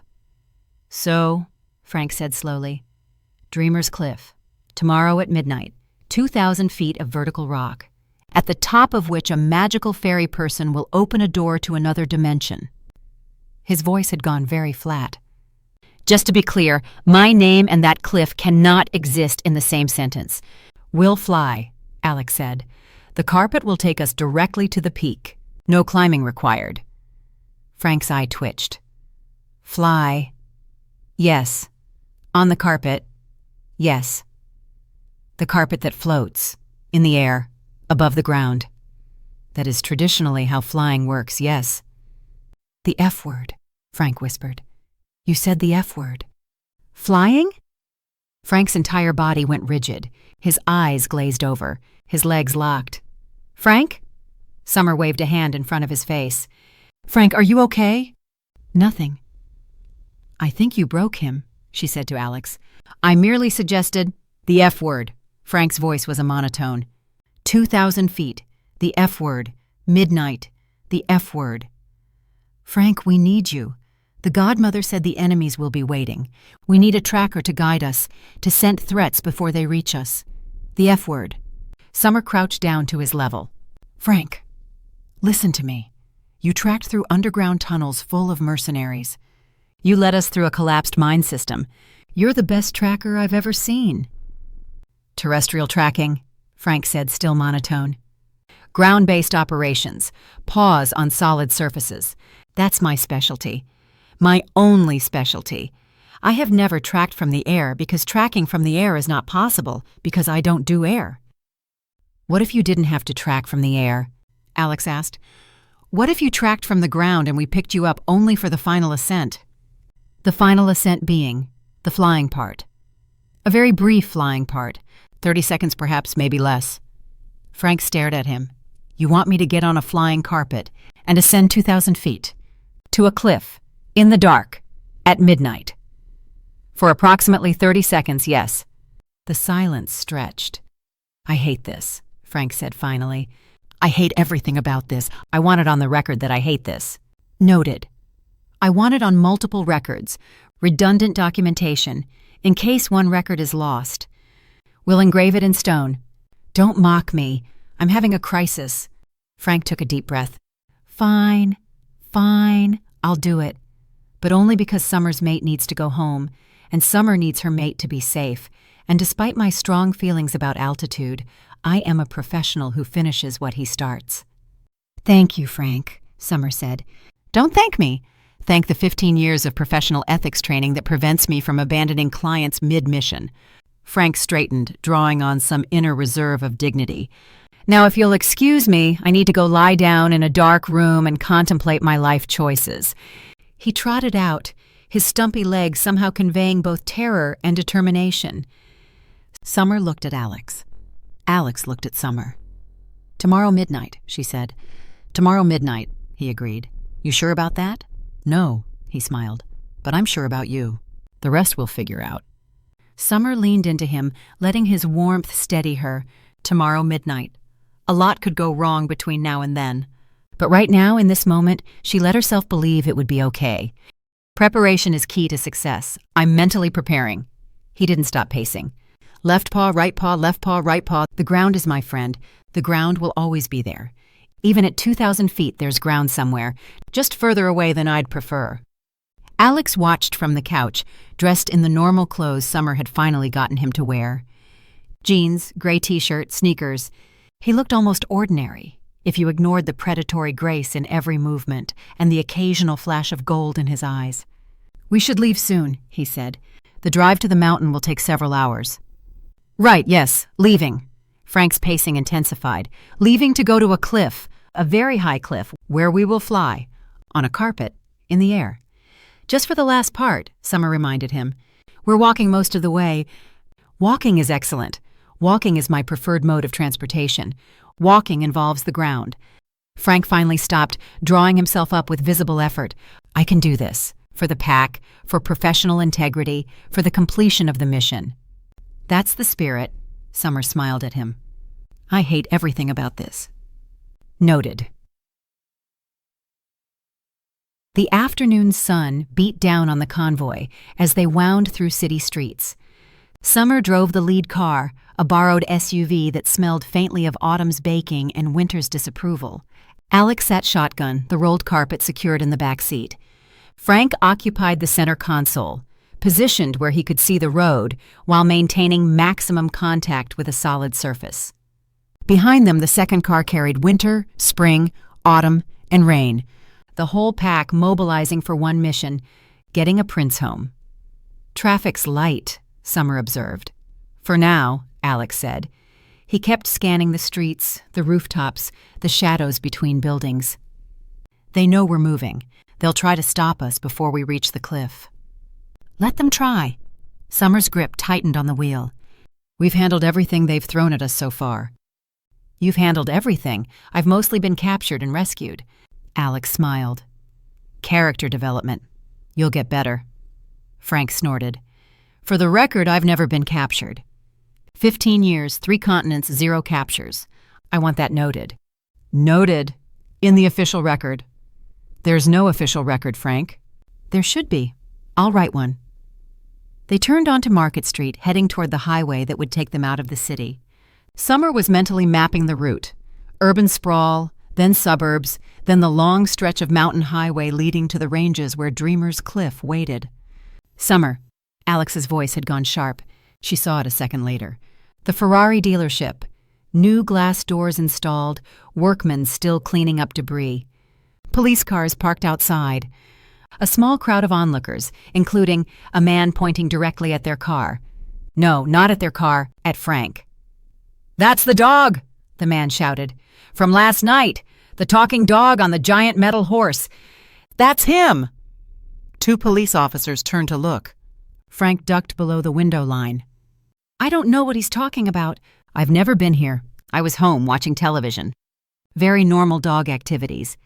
"You can't talk in front of police," Summer reminded him. "I know that. I'm talking to you. I wouldn't talk to police. I'm not an amateur." One of the officers started walking toward their car. Summer hit the gas. The SUV lurched forward, tires squealing, weaving through traffic with a precision that came from years of avoiding attention. Behind them, she heard shouting, the officers, the witnesses, someone demanding they stop. She didn't stop. "Left turn ahead," Frank called out, popping back up to navigation height. "Then right onto the highway ramp. There's construction on the alternate route. It'll slow pursuit." "How do you know the traffic patterns?" "I memorized the city grid this morning, part of my preparation. I was very thorough while having my emotional crisis." Summer took the left, then the right, merging onto the highway with smooth efficiency. The city fell away behind them, skyscrapers giving way to suburbs, suburbs giving way to open road. No sirens followed. "Clear," Alex confirmed, watching the mirrors. "They didn't pursue." "They wouldn't," Summer said. "Too much hassle for a minor traffic violation, but someone's going to file a report about a talking dog on a metal horse, and eventually that report's going to reach people who pay attention to weird things." "We'll be long gone by then," Alex said. "You will be."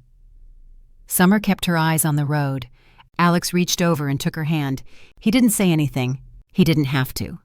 Frank, with uncharacteristic tact, said nothing about their hormone levels. The mountain rose before them like a wall of green and gray. Summer parked at the trailhead, killing the engine. The second car pulled in beside them, Winter stepping out first, his expression carved from granite. "No trouble?" he asked. "Minor incident at the Ferrari dealership. We lost them." The pack gathered at the base of the trail. The sun was starting its descent, painting the peaks in shades of gold and orange. According to the godmother, they had until midnight, 6 hours to climb, reach the gateway point, and get Alex through the portal. 6 hours to say goodbye. Summer hadn't let herself think about that part too much. "We'll hold position here," Winter said, all business. "Guard the approach. If anything follows you up, we'll delay it." "Shouldn't we all go?" Spring asked. "Strength in numbers?" "The gateway is specific. Only Alex needs to pass through." Winter glanced at Summer. "She goes as protection, and the tracker for guidance." "The tracker has a name," Frank muttered. Summer faced her pack. The 4 wolves who'd been her family for longer than she could remember, the only people who knew what she was, what they all were, what they'd lost, and what they were waiting to become. "I'll be back," she said. Autumn pulled her into a hug. "We know. I'm not leaving with him. This is just, we know." Autumn squeezed tighter. "But just in case, if you decide to go, we'd understand." Summer's throat tightened. Spring hugged her next. "He's good for you. Your wolf's happier than I've ever seen it." "Spring, I'm just saying, if cross-dimensional romance is an option, don't rule it out because of us." Spring grinned. "We're big wolves. We can handle ourselves." Rain clasped her shoulder, the most physical affection he'd shown in years. "Come back." "I will." Winter didn't hug her. He just held her gaze for a long moment, something complicated passing between them. "Be careful," he said finally. "Always." The trail snaked upward through pine forest and rocky outcroppings. Summer set the pace, fast but sustainable. Alex walked beside her, the carpet rolled and strapped to his back. Frank trotted ahead, nose working constantly, reading the mountain like a book. "Half-mile to the tree line," Frank reported. "No hostile scents. Some deer, a family of foxes, one very confused raccoon, but no mercenaries." They climbed in silence for a while, the trail steepening as the trees grew sparse. The air thinned, carrying the clean bite of altitude. Summer's wolf reveled in it, the freedom, the wildness, the feeling of muscles working after years of suppression. "The gateway point," Alex said as they crested a ridge. "It should be near the summit, where the cliff drops away." "I think I know the spot." Summer had hiked here before, years ago, back when her pack still thought they might have a future. "There's a ledge, outcropping of granite overlooking the valley. That's where the veil is thinnest, where the godmother can reach through. Then that's where we go." Summer looked at the final stretch. Bare rock, steep grade, the cliff's edge visible against the darkening sky. "Frank, this is where we fly." Frank stopped walking. "Fly," he said flatly. "Just to the ledge. 30 seconds, maybe less." 30 seconds of flying. 30 seconds of my paws not touching the ground. 30 seconds of defying everything that is good and right about being a land-based mammal. "Frank, I can do this." His voice was strangled but determined. "I can do this. I've tracked through worse. Well, no, I haven't. This is objectively the worst. But I can still do it." Alex unrolled the carpet, laying it flat on the rock. Golden light flickered from his fingers, sinking into the weave. The carpet shivered, lifted, hovering 3 feet off the ground.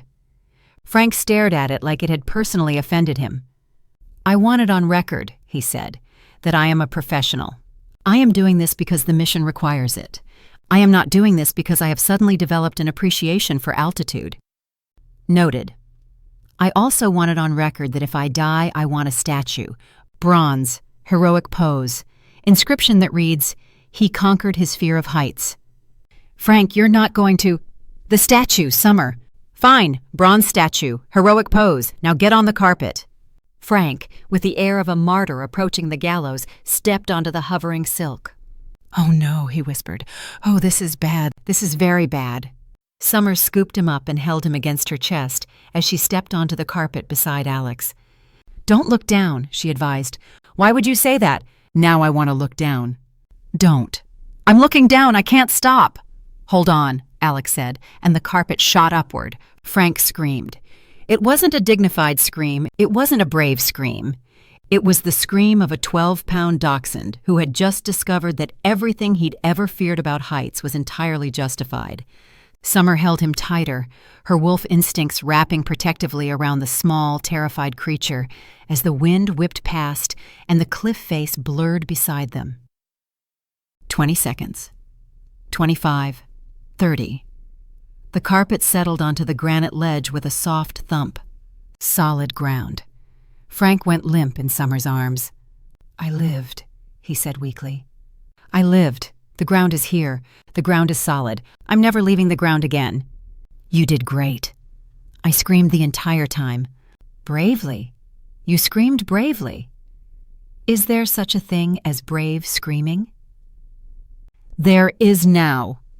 Alex stepped off the carpet, scanning the ledge. The cliff dropped away on 3 sides, 2,000 feet of empty air and distant valley floor. The moon was rising, fat and silver, casting pale light across the granite. "This is the place," he said. "I can feel the veil. The godmother was right. It's thin here, ready to be parted." Summer set Frank down on the solid rock, where he immediately pressed all 4 paws flat and refused to move. "How long until midnight?" she asked. 2 hours, perhaps less. Then we wait." They didn't have to wait long. The vampires came from the shadows, 3 of them, materializing from the darkness like nightmares given form, different from the mercenaries before, older, stronger, moving with the fluid grace of predators who'd been hunting for centuries. "The prince," one hissed, "and his wolf guardian. How touching." Summer's claws extended. Beside her, Alex's eyes blazed gold. "We were hoping you'd try," Summer said. "I've been wanting to test my wolf against something that bleeds." "Bold words for a—" She didn't let him finish. Summer hit the first vampire like a thunderbolt, claws raking across its chest, momentum carrying them both across the granite. It tried to counter. She was faster, stronger. 8 years of suppression had built a reservoir of power that was still flooding through her, still finding its limits. Alex engaged the other 2, his movements precise and lethal. Royal training met supernatural speed. Claws flashed, blood sprayed, black blood, vampire blood, sizzling where it hit the stone. One vampire lunged for Summer's throat. She caught its wrist, twisted, and drove her claws through its chest. It dissolved. The second fell to Alex's strike. The third tried to flee. Summer ran it down in 3 strides and ended it with a single, efficient blow. Silence. 3 piles of sizzling ash. "That was almost too easy," Summer said. "They were scouts, testing our defenses." Alex wiped black blood from his claws. "The real attack will come from—" The air shimmered. Golden light gathered at the cliff's edge, coalescing into something vast and beautiful. A doorway made of moonlight and magic, the veil between worlds parting like a curtain. The gateway. Summer stared at it, her breath catching. Through the shimmer she could see everything, a realm of silver forests and crystalline spires, mountains that touched the stars, a palace that gleamed like captured moonlight. Alex's home, Alex's world, a life she could have if she chose it, a life with her mate. "It's beautiful," she whispered. Alex took her hand. "Come with me." "Alex, I mean it. Come through. See my realm. Meet my family." His gray eyes were intense, hopeful, desperate. "We can figure out the details later, cross back and forth, build a life in both worlds. Just come with me." Summer's wolf howled yes. Every instinct she had screamed at her to step through that portal, to follow her mate into the unknown, to choose love over duty. But a howl split the night, from below, from the base of the mountain. Her pack. The howl was a specific pattern, 3 short, 1 long, 2 short. a code they'd established years ago in the desperate months after their pack was destroyed. Code Red. Under attack. Worst case scenario. No, Summer breathed. Another howl. Winter's voice, then spring, then autumn, then silence. The shadow vein, Alex said, his face going pale. They didn't just send scouts to us, they sent an army to my pack. Summer was already moving, grabbing Frank, scanning for the fastest route down. They're attacking my pack. Summer, the portal. We'll have to wait. It can't wait. This is the only window. If I don't go through now, then go. She spun to face him, her heart cracking down the middle. Go, Alex, get home. Save your family. I have to save mine. The portal shimmered behind him, beautiful and terrible and closing. Alex looked at it, looked at her. Go, Summer said, her voice breaking. Please, before it's too late. She turned and ran for the cliff's edge, not the portal side, the trail side, the fastest way down. She'd never make it in time on foot, but she had to try. Frank shouted instructions as she ran. Sharp left at the boulder. There's a switchback that cuts 200 meters off the main trail. She followed without question, legs burning, lungs screaming. She slipped once, landed hard on her hip, got back up, kept running, sliding, whatever it took. Deer path ahead, take it, it's steep but faster. No complaints from Frank, no commentary about elevation or hormone levels. Just pure professional guidance, rapid-fire directions delivered with military precision. He was a tracker. This was what he was born to do. Summer. Alex's voice, right behind her. She spun. He was on the carpet, hovering at her shoulder height, one hand extended. You won't make it on foot, he said. The trail takes 2 hours. They don't have 2 hours. The portal? Summer. His voice cracked. Your pack is my pack. Your family is my family. Get on the carpet. Frank, still clutched against her chest, spoke up. For the record, I have no objections to carpet transportation at this moment. Emergency protocols override standard height-based anxieties.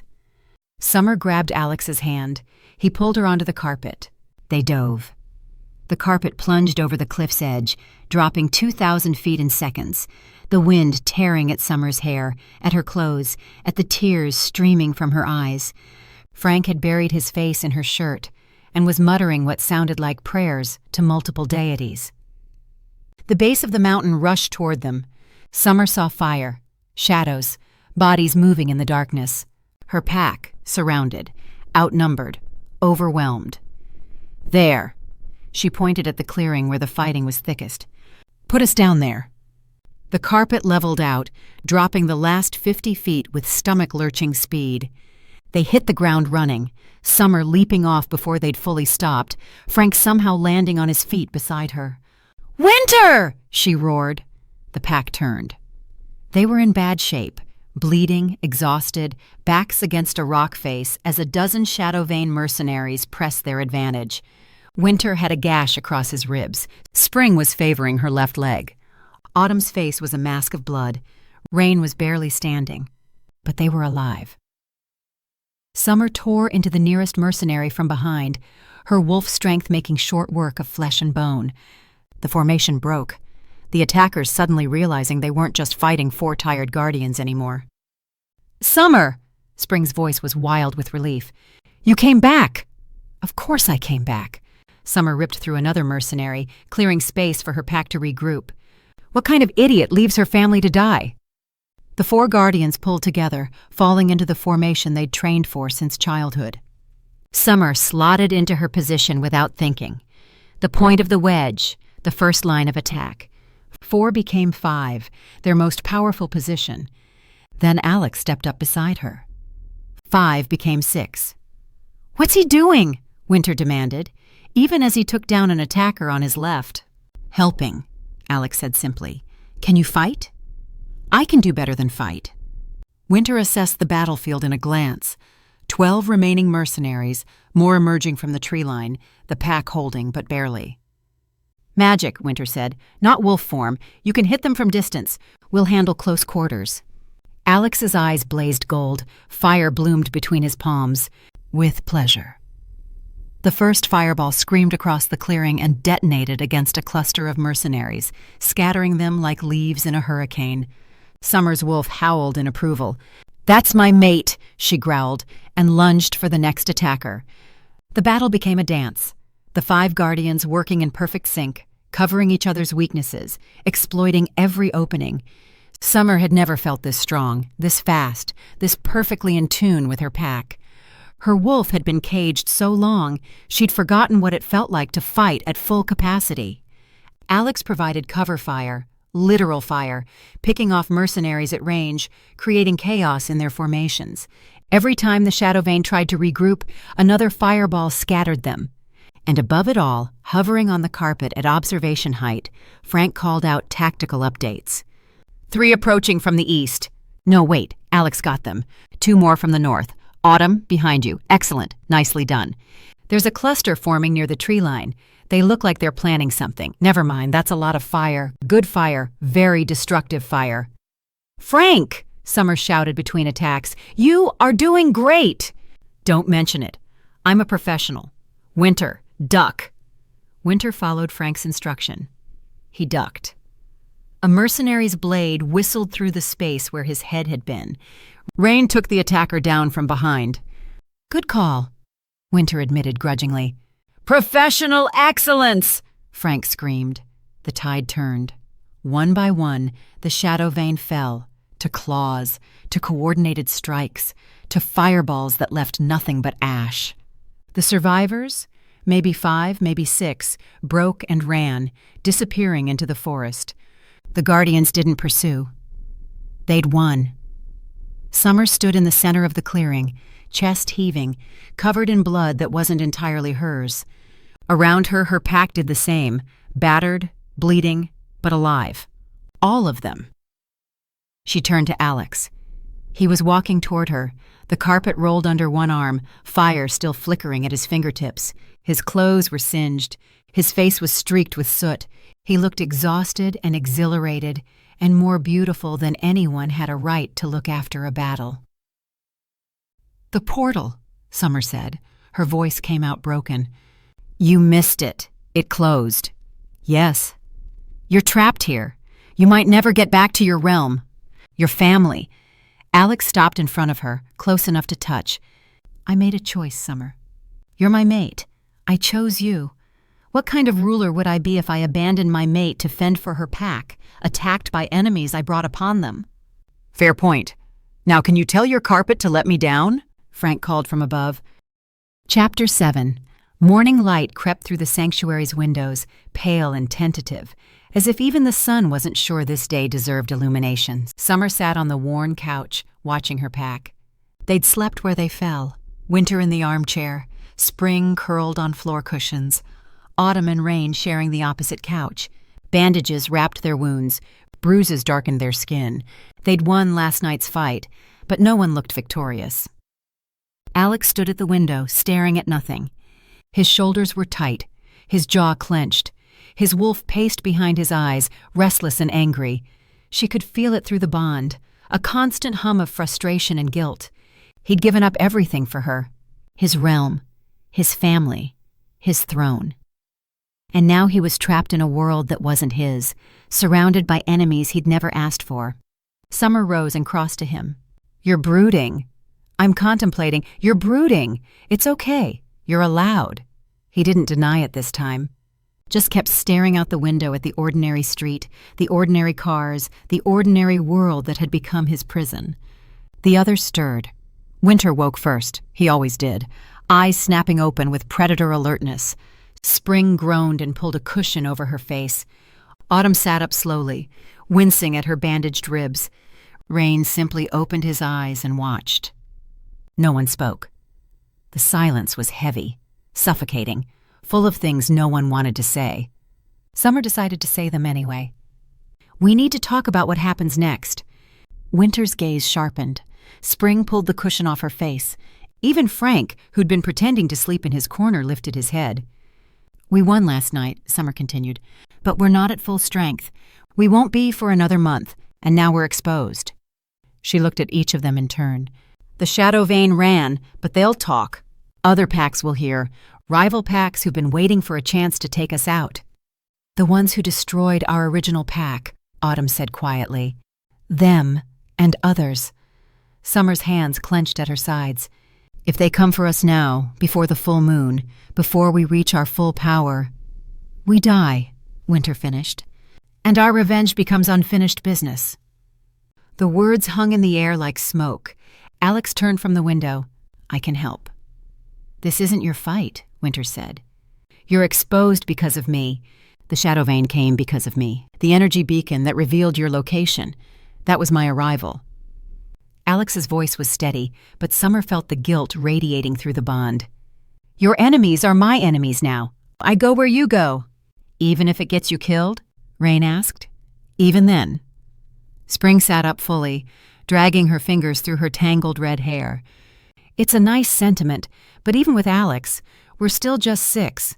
Well, 5.5 wolves and a magic prince. She grimaced. And we don't even know who killed our pack. We've been hiding for years, but we never found out who.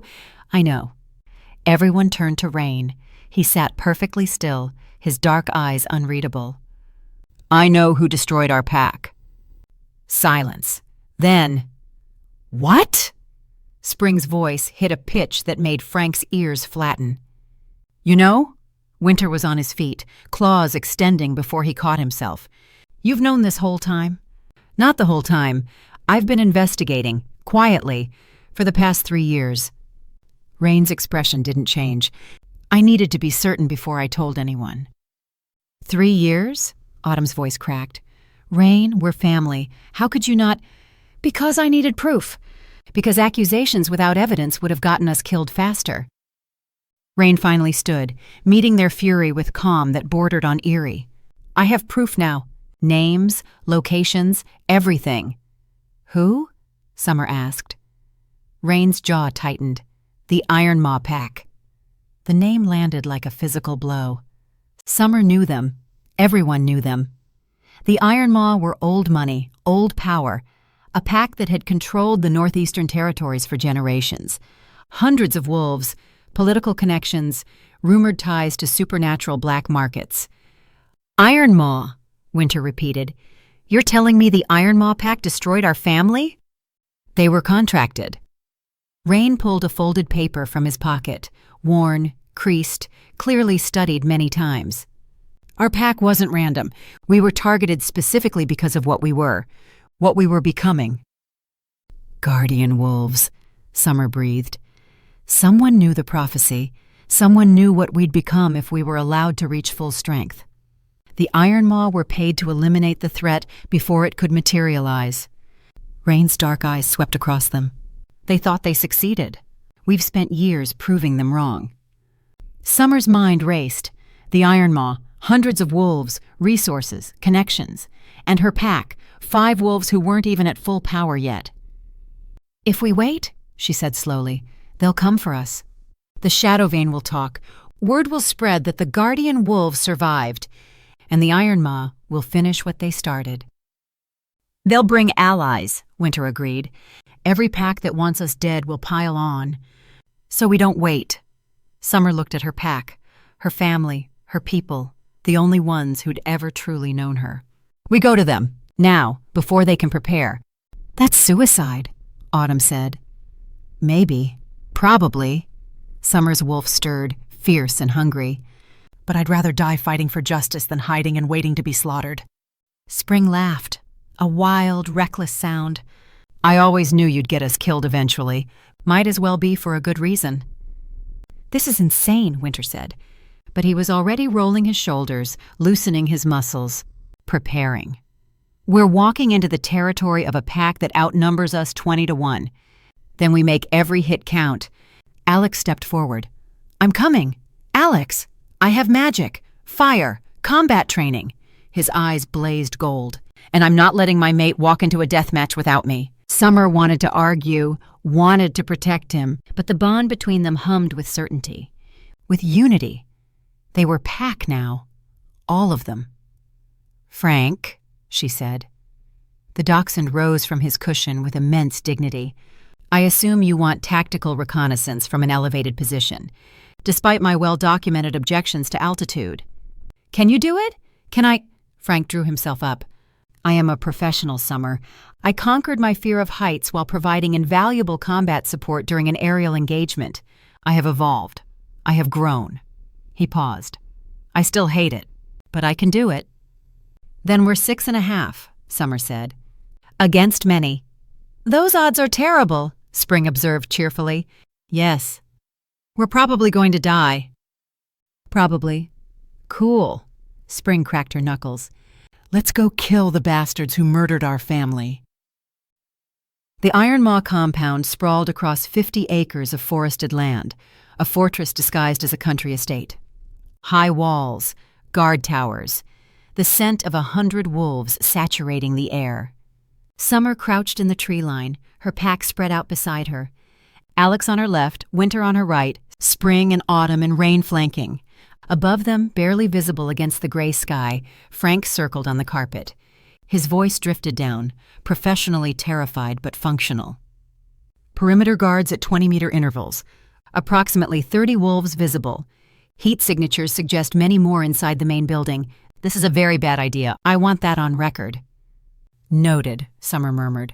Also, my emotional support is running low. Someone tell me I'm doing a good job. You're doing a good job, Frank. Thank you. I needed that. Continuing reconnaissance. Winter studied the compound, his expression carved from ice. Front approach is suicide. We need another way in. There is no other way in, Rain said quietly. I've studied their defenses for years. Every entrance is guarded. Every approach is monitored. Then we walk through the front door. Summer rose from her crouch. No sneaking, no hiding. We came for justice. Let's go get it. She stepped out of the tree line. The response was immediate. Alarms blared. Wolves poured from the buildings, dozens of them, then more, forming a wall of bodies and teeth and barely restrained violence. They encircled Summer's pack in seconds, a noose of fur and muscle tightening with every heartbeat.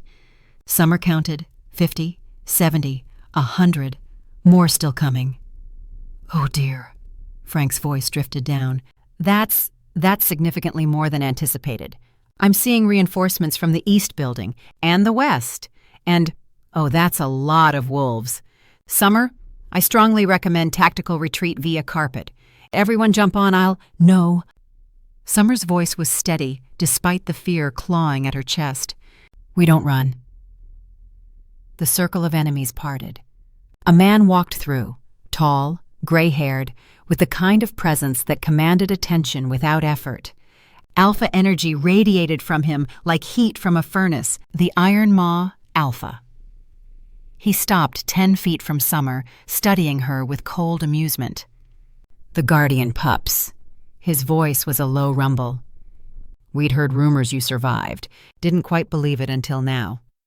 You killed our pack, Summer said. I fulfilled a contract. The Alpha shrugged, casual, dismissive, like he was discussing a business transaction. Nothing personal. Your pack was a threat to certain interests. Money changed hands. Problems were solved. Murdering children is solving problems? You were never children. You were weapons. His eyes swept across her pack. Unfinished weapons, yes, but dangerous nonetheless. His gaze landed on Alex. And now you've bonded with royalty from another realm. Fascinating. The contract on the two of you is 100 times what we were paid for your original pack. Summer's blood went cold. Someone's still paying to have us killed. Someone's paying very well to have you killed. The Alpha smiled. The others can leave. We only want you and the prince. Walk away now, and your pack survives. Winter growled. Spring's claws extended. Autumn and rain shifted into fighting stances. We stay together, Summer said. Admirable. Stupid, but admirable. The Alpha raised his hand. Kill them all. Bring me the bodies of the wolf and the prince. The circle tightened, 100 wolves against 6. Summer's wolf howled, not in fear, but in defiance. If this was the end, she'd make them remember it. Summer! Frank's voice shrill with panic. Portal! There's a portal opening! Multiple portals! I'm detecting... The air cracked. Not once, not twice. A dozen times, all around the compound, reality tearing itself apart in explosions of golden light, soldiers poured through. They wore armor that gleamed like moonlight. They carried weapons that crackled with magical energy. They moved in perfect formation, disciplined and deadly, overwhelming the Iron Maw wolves before they could react. Summer watched in shock as the trap became a massacre, but not hers. The enemy pack scattered. Some fought, some fled, most simply fell, overwhelmed by superior numbers and superior firepower. Through the chaos, she saw Alex's face. He wasn't surprised. He was satisfied. "Alex?" Summer grabbed his arm. "What is this? What's happening?" Before he could answer, the largest portal flared brighter. Two figures stepped through. The first was a woman, silver-haired, regal, wearing robes that looked like woven starlight. Her eyes were storm gray, exactly like Alex's. The second was a man, tall, broad, silver-streaked dark hair, carrying himself with the unmistakable bearing of a king. Summer didn't need introductions. She was looking at Alex's parents. The fighting ended. The Iron Maw wolves who hadn't fled were on their knees, surrounded by royal soldiers. The alpha himself was pinned to the ground, 3 blades at his throat. The king surveyed the scene, then turned his gaze to Summer's pack. "The guardian wolves," he said. His voice resonated with power. "We've heard much about you." Summer found her voice. "Your Majesty, you fought well, held your ground against impossible odds." His expression was unreadable. "The prisoners, what would you have us do with them?" Summer looked at the Iron Maw Alpha, the man who'd ordered her family's deaths, who'd treated murder as a business transaction. Part of her wanted blood, wanted justice written in screams and suffering, but another part. "Mercy," she said. "They have families, children. Exile them, strip their power, make sure they can never return, but let them live." The king studied her for a long moment. Beside him, the queen's expression shifted, something like approval flickering in her gray eyes. "Granted." The king gestured to his soldiers. "Take them, process them for exile. The Iron Maw pack is dissolved." The soldiers moved to comply. The queen stepped forward, her attention fixed on Summer with unnerving intensity. "You are my son's mate." "I am." "He gave up his path home for you, for your pack." "He did." Summer lifted her chin. "And I know you're here to take him back. I understand. He's your son. He belongs in your realm." The words tasted like ash. "I won't stop you, even though—" Her voice cracked. "Even though he's my mate, my pack is my family. I can't leave them." The queen's expression didn't change. "We are here to bring Alexandrios home," she said. "The godmother informed us of the situation 4 hours ago. Our realm does not interfere with the human world without cause. But our son was taken across dimensions against his will. That gives us jurisdiction." Her eyes swept across the 5 guardians. "The traitors in our court have been dealt with. The pathways are clear. It is safe for the prince to return." Summer's heart cracked. "Then take him, please, just—" As for the 5 guardian wolves, Summer stopped. The queen's voice hardened into something that sounded like command, like destiny. "Coming with us, coming home," she said, "is in order." Chapter 8. Frank's tail thumped against the carpet with the force of a tiny, furious drumbeat. Thump, thump, thump. "This is outrageous," he announced to the room. The sanctuary's main space held all of them. The 5 guardian wolves arranged on various pieces of furniture, Alex seated beside Summer on the worn couch, and Frank positioned in the center like a prosecutor addressing a jury. The royal family had given them 24 hours to settle their affairs before departure. 24 hours to pack up their entire lives and step through a portal into another dimension. Frank had opinions about this. "You all have lives here," he continued, pacing in tight circles. "Friends, family, responsibilities. The royals can't simply appear through a crack in reality and declare that you were born to serve their realm, stolen as pups, and now must return like library books past their due date." "We don't have friends here," Rain said from his corner chair. "Just enemies." "Not you, Grumpy Rain. I'm not talking about you." Frank's ears flattened. I mean the lovely Summer. Summer has friends. Good friends. One of those friends is my lovely human owner, Petra. His voice cracked slightly. You won't find another Petra in the Silver Mark, whatever it's called. Dominion, Alex supplied. I don't care what it's called. It doesn't have Petra! Frank stopped pacing and fixed Summer with an accusatory stare. Also, you haven't finished restoring Petra's rug. You're just going to leave it? Incomplete? With the moth damage still visible in the corner? That's professional abandonment, Summer. That's... Frank, Summer said gently. Breathe. I am breathing. I'm breathing and I'm upset. These are two things that can happen simultaneously. Spring pulled her knees up onto the couch, a grin tugging at her mouth despite the weight of everything. He has a point, though. What about our stuff? I have a really good coffee shop on 5th Street. The barista knows my order. Do they have baristas in the Silver Mark Dominion? We have palace servants who prepare beverages, Alex offered. That's not the same. The whole point of a coffee shop is the ambiance, the jazz music, the passive-aggressive Wi-Fi passwords. Spring sighed dramatically. Do you have passive-aggressive Wi-Fi passwords? We don't have Wi-Fi. See? This is a disaster. Autumn leaned forward. What about baking supplies? I finally found a supplier who carries high-quality Madagascar vanilla extract. Took me 3 years. She looked at Alex with genuine concern. Does your realm have Madagascar vanilla extract? We have. Magical flavoring compounds? That's not vanilla, Alex. That's cheating. Winter, who had been silent until now, spoke from his position by the window. What about the gym on Maple Street? I have a membership, paid through the end of the year. Everyone turned to stare at him. What? He crossed his arms. It's a good gym. They have a heavy bag that's perfectly weighted. Do you know how hard it is to find a perfectly weighted heavy bag? We have training facilities, Alex said. Combat arenas. Sparring courts designed for... Do they have a heavy bag that's perfectly weighted? Alex hesitated. I could have one made? It's not the same if it's made for you. The whole point is discovering it, earning it through years of trying inferior heavy bags. Winter shook his head. You wouldn't understand. Rain cleared his throat. I have a library card. A library card? Spring raised an eyebrow. That's your contribution to this conversation? I have 437 borrowed books across 12 branch locations. Rain's expression remained neutral, but something flickered in his dark eyes. Some of them are significantly overdue. I've been building a research collection for years. Rain, Autumn said slowly. How overdue are we talking? A decade. I intended to return them. Eventually. The point is, Rain straightened in his chair. If I leave this realm, those books will remain unreturned forever. The library system will never recover. My reputation will be destroyed. Your reputation with the library? It matters to me.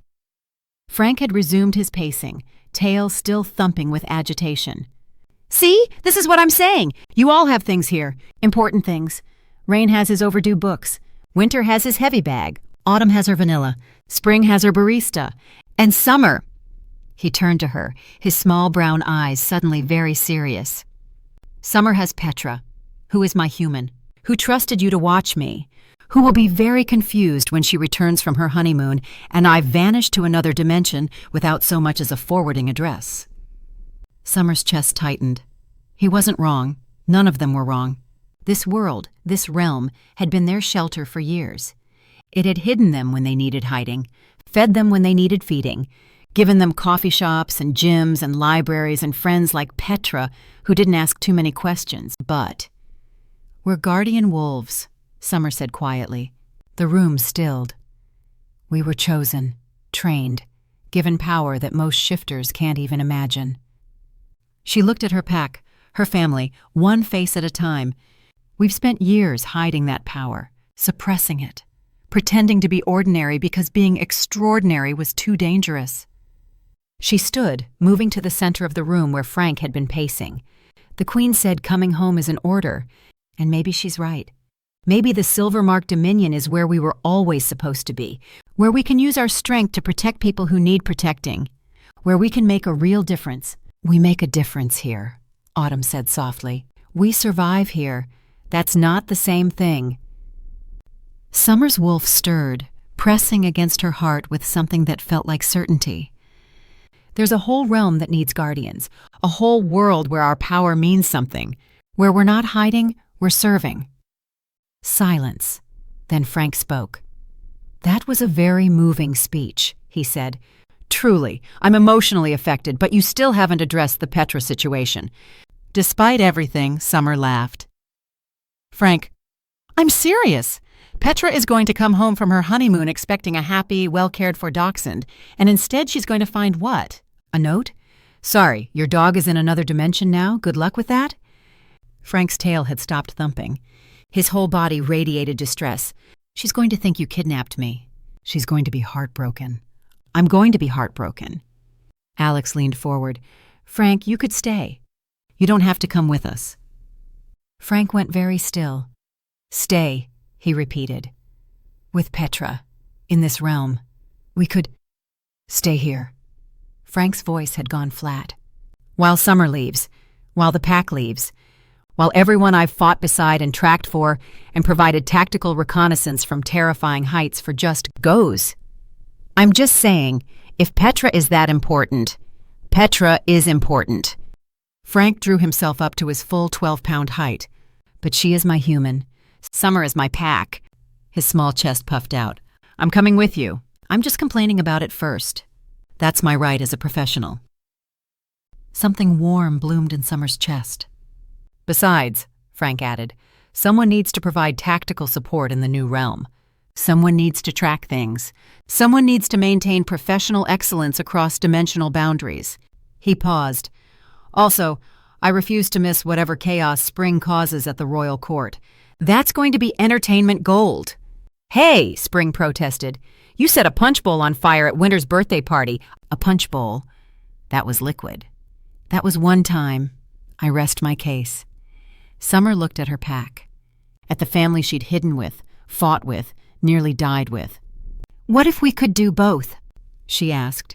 Everyone turned to her. What do you mean? Autumn asked. The Queen said coming home is an order. She didn't say we had to leave immediately. She didn't say we could never come back. Summer's mind raced, pieces clicking together. Alex, your realm has portals. The godmother opened one. Your parents came through one, if the pathways exist. We could travel between realms, Alex finished, his eyes brightening. Not permanently in either place, but connected to both. We have responsibilities there, Summer continued. Guardian duties. I understand that. I accept it. But this world sheltered us when we had nothing. It kept us alive long enough to find each other. She looked at Alex. I don't want to abandon it. I want to honor it. How? Winter asked. Summer took a breath. I want our wedding here, on Earth, in the world that saved us. She reached for Alex's hand. I want our first child born here, to know this realm, to understand where their mother came from. Alex's grip tightened on her fingers. His wolf pressed against hers through the bond, warm and certain. I would like that, he said softly. And Frank, Summer turned to the dachshund who had gone very still. I want you to be the godfather. Frank blinked. Godfather, he repeated. To our first child, you'll teach them to track, to read scents, to maintain professional excellence across all terrains. Summer smiled. If you're willing. Frank opened his mouth, closed it, opened it again. For the first time since she'd known him, he appeared to be speechless. He swallowed. I would be honored. I would be, his voice cracked. This is highly unprofessional. I'm having emotions. In public. This is exactly the kind of situation my training didn't prepare me for. Is that a yes? Of course it's a yes. I'm not going to turn down the opportunity to shape a young mind in the art of tracking. Frank's tail started wagging despite his obvious attempts to maintain dignity. I have curriculum ideas already. We'll start with basic scent differentiation at 6 months. Move on to trail following by age 2. By 5, they'll be tracking across multiple terrain types. By 10, Frank, Spring interrupted, they're not even pregnant yet. Preparation is key to success. Frank sniffed. I will not be caught unprepared for my godfather duties. There will be charts. There will be progress reports. There will be a very comprehensive training manual that I will write myself." "Of course there will," Summer murmured, but she was smiling. Alex stood, pulling her close. "We should tell my parents, negotiate the terms." "Will they agree?" "My mother has been waiting for grandchildren for the past century. If we offer her a grandchild born in the realm that saved her son's mate, she'll agree to almost anything." He pressed a kiss to her forehead. "Besides, guardian wolves don't take orders. They serve by choice. She knows that." "And if she doesn't agree?" Alex's smile turned sharp. "Then I remind her that I gave up my portal home once already. I'm not above doing it again." The Queen agreed. Not easily. There were negotiations, discussions, what Spring later described as the most passive-aggressive tea service I've ever witnessed. But eventually, terms were reached. The 5 guardian wolves would return to the Silvermark Dominion. They would accept their positions as court guardians, highest rank, sworn to protect the realm and its people. But first, a wedding. On Earth, in the sanctuary where Summer had built her hidden life, and after that a year, maybe 2. Long enough to welcome a child into the world that had sheltered them. "The heir to the throne should be born in the palace," the Queen had argued. "The heir to the throne should know both their parents' homes," Alex had countered. "How can they rule across realms if they've only ever known one?" The Queen had considered this. Looked at Summer, really looked, with those storm-gray eyes that saw too much. "You chose well," she'd said finally. To Alex, but also somehow to Summer. "She'll make a good queen." "I know," Alex had replied. "Don't let it go to your head." "Too late," Summer had said, and the Queen had almost smiled. And that's a wrap on This Is How to Fall. If you're still here, thank you. Seriously, you just spent the last couple hours with Summer, Alex, the pack, and one very opinionated dachshund who I'm pretty sure stole the whole story. Frank says you have excellent taste. And professional-grade attention spans. If this story made you laugh, made you feel something, or just made your day a little better, hit that like button. Drop a comment and tell me your favorite moment. Was it the carpet crash? Frank's tactical screaming? Winter's toast that made everyone cry? I read every single comment. Every one. And honestly, they're the reason these stories exist. Don't forget, there's a free bonus chapter waiting for you. The wedding. Frank's 20-minute speech. Baby Lily getting lectured about bladder control at 3 a.m. It's pure chaos, and it's all yours. Links in the description and pinned in the first comment. Want more stories like this? Head to happynovels.com. Every story, every bonus chapter, all in one place. Register so you never miss a single one because new stories drop regularly, and I don't want you falling behind. If you haven't already, hit subscribe and turn on that notification bell. The next story is already in the works, and trust me, you don't want to miss it. Thank you for being here. Thank you for listening. Thank you for making this community what it is. This is How to Fall, written by Dean Leo, narrated by Jessica Lee.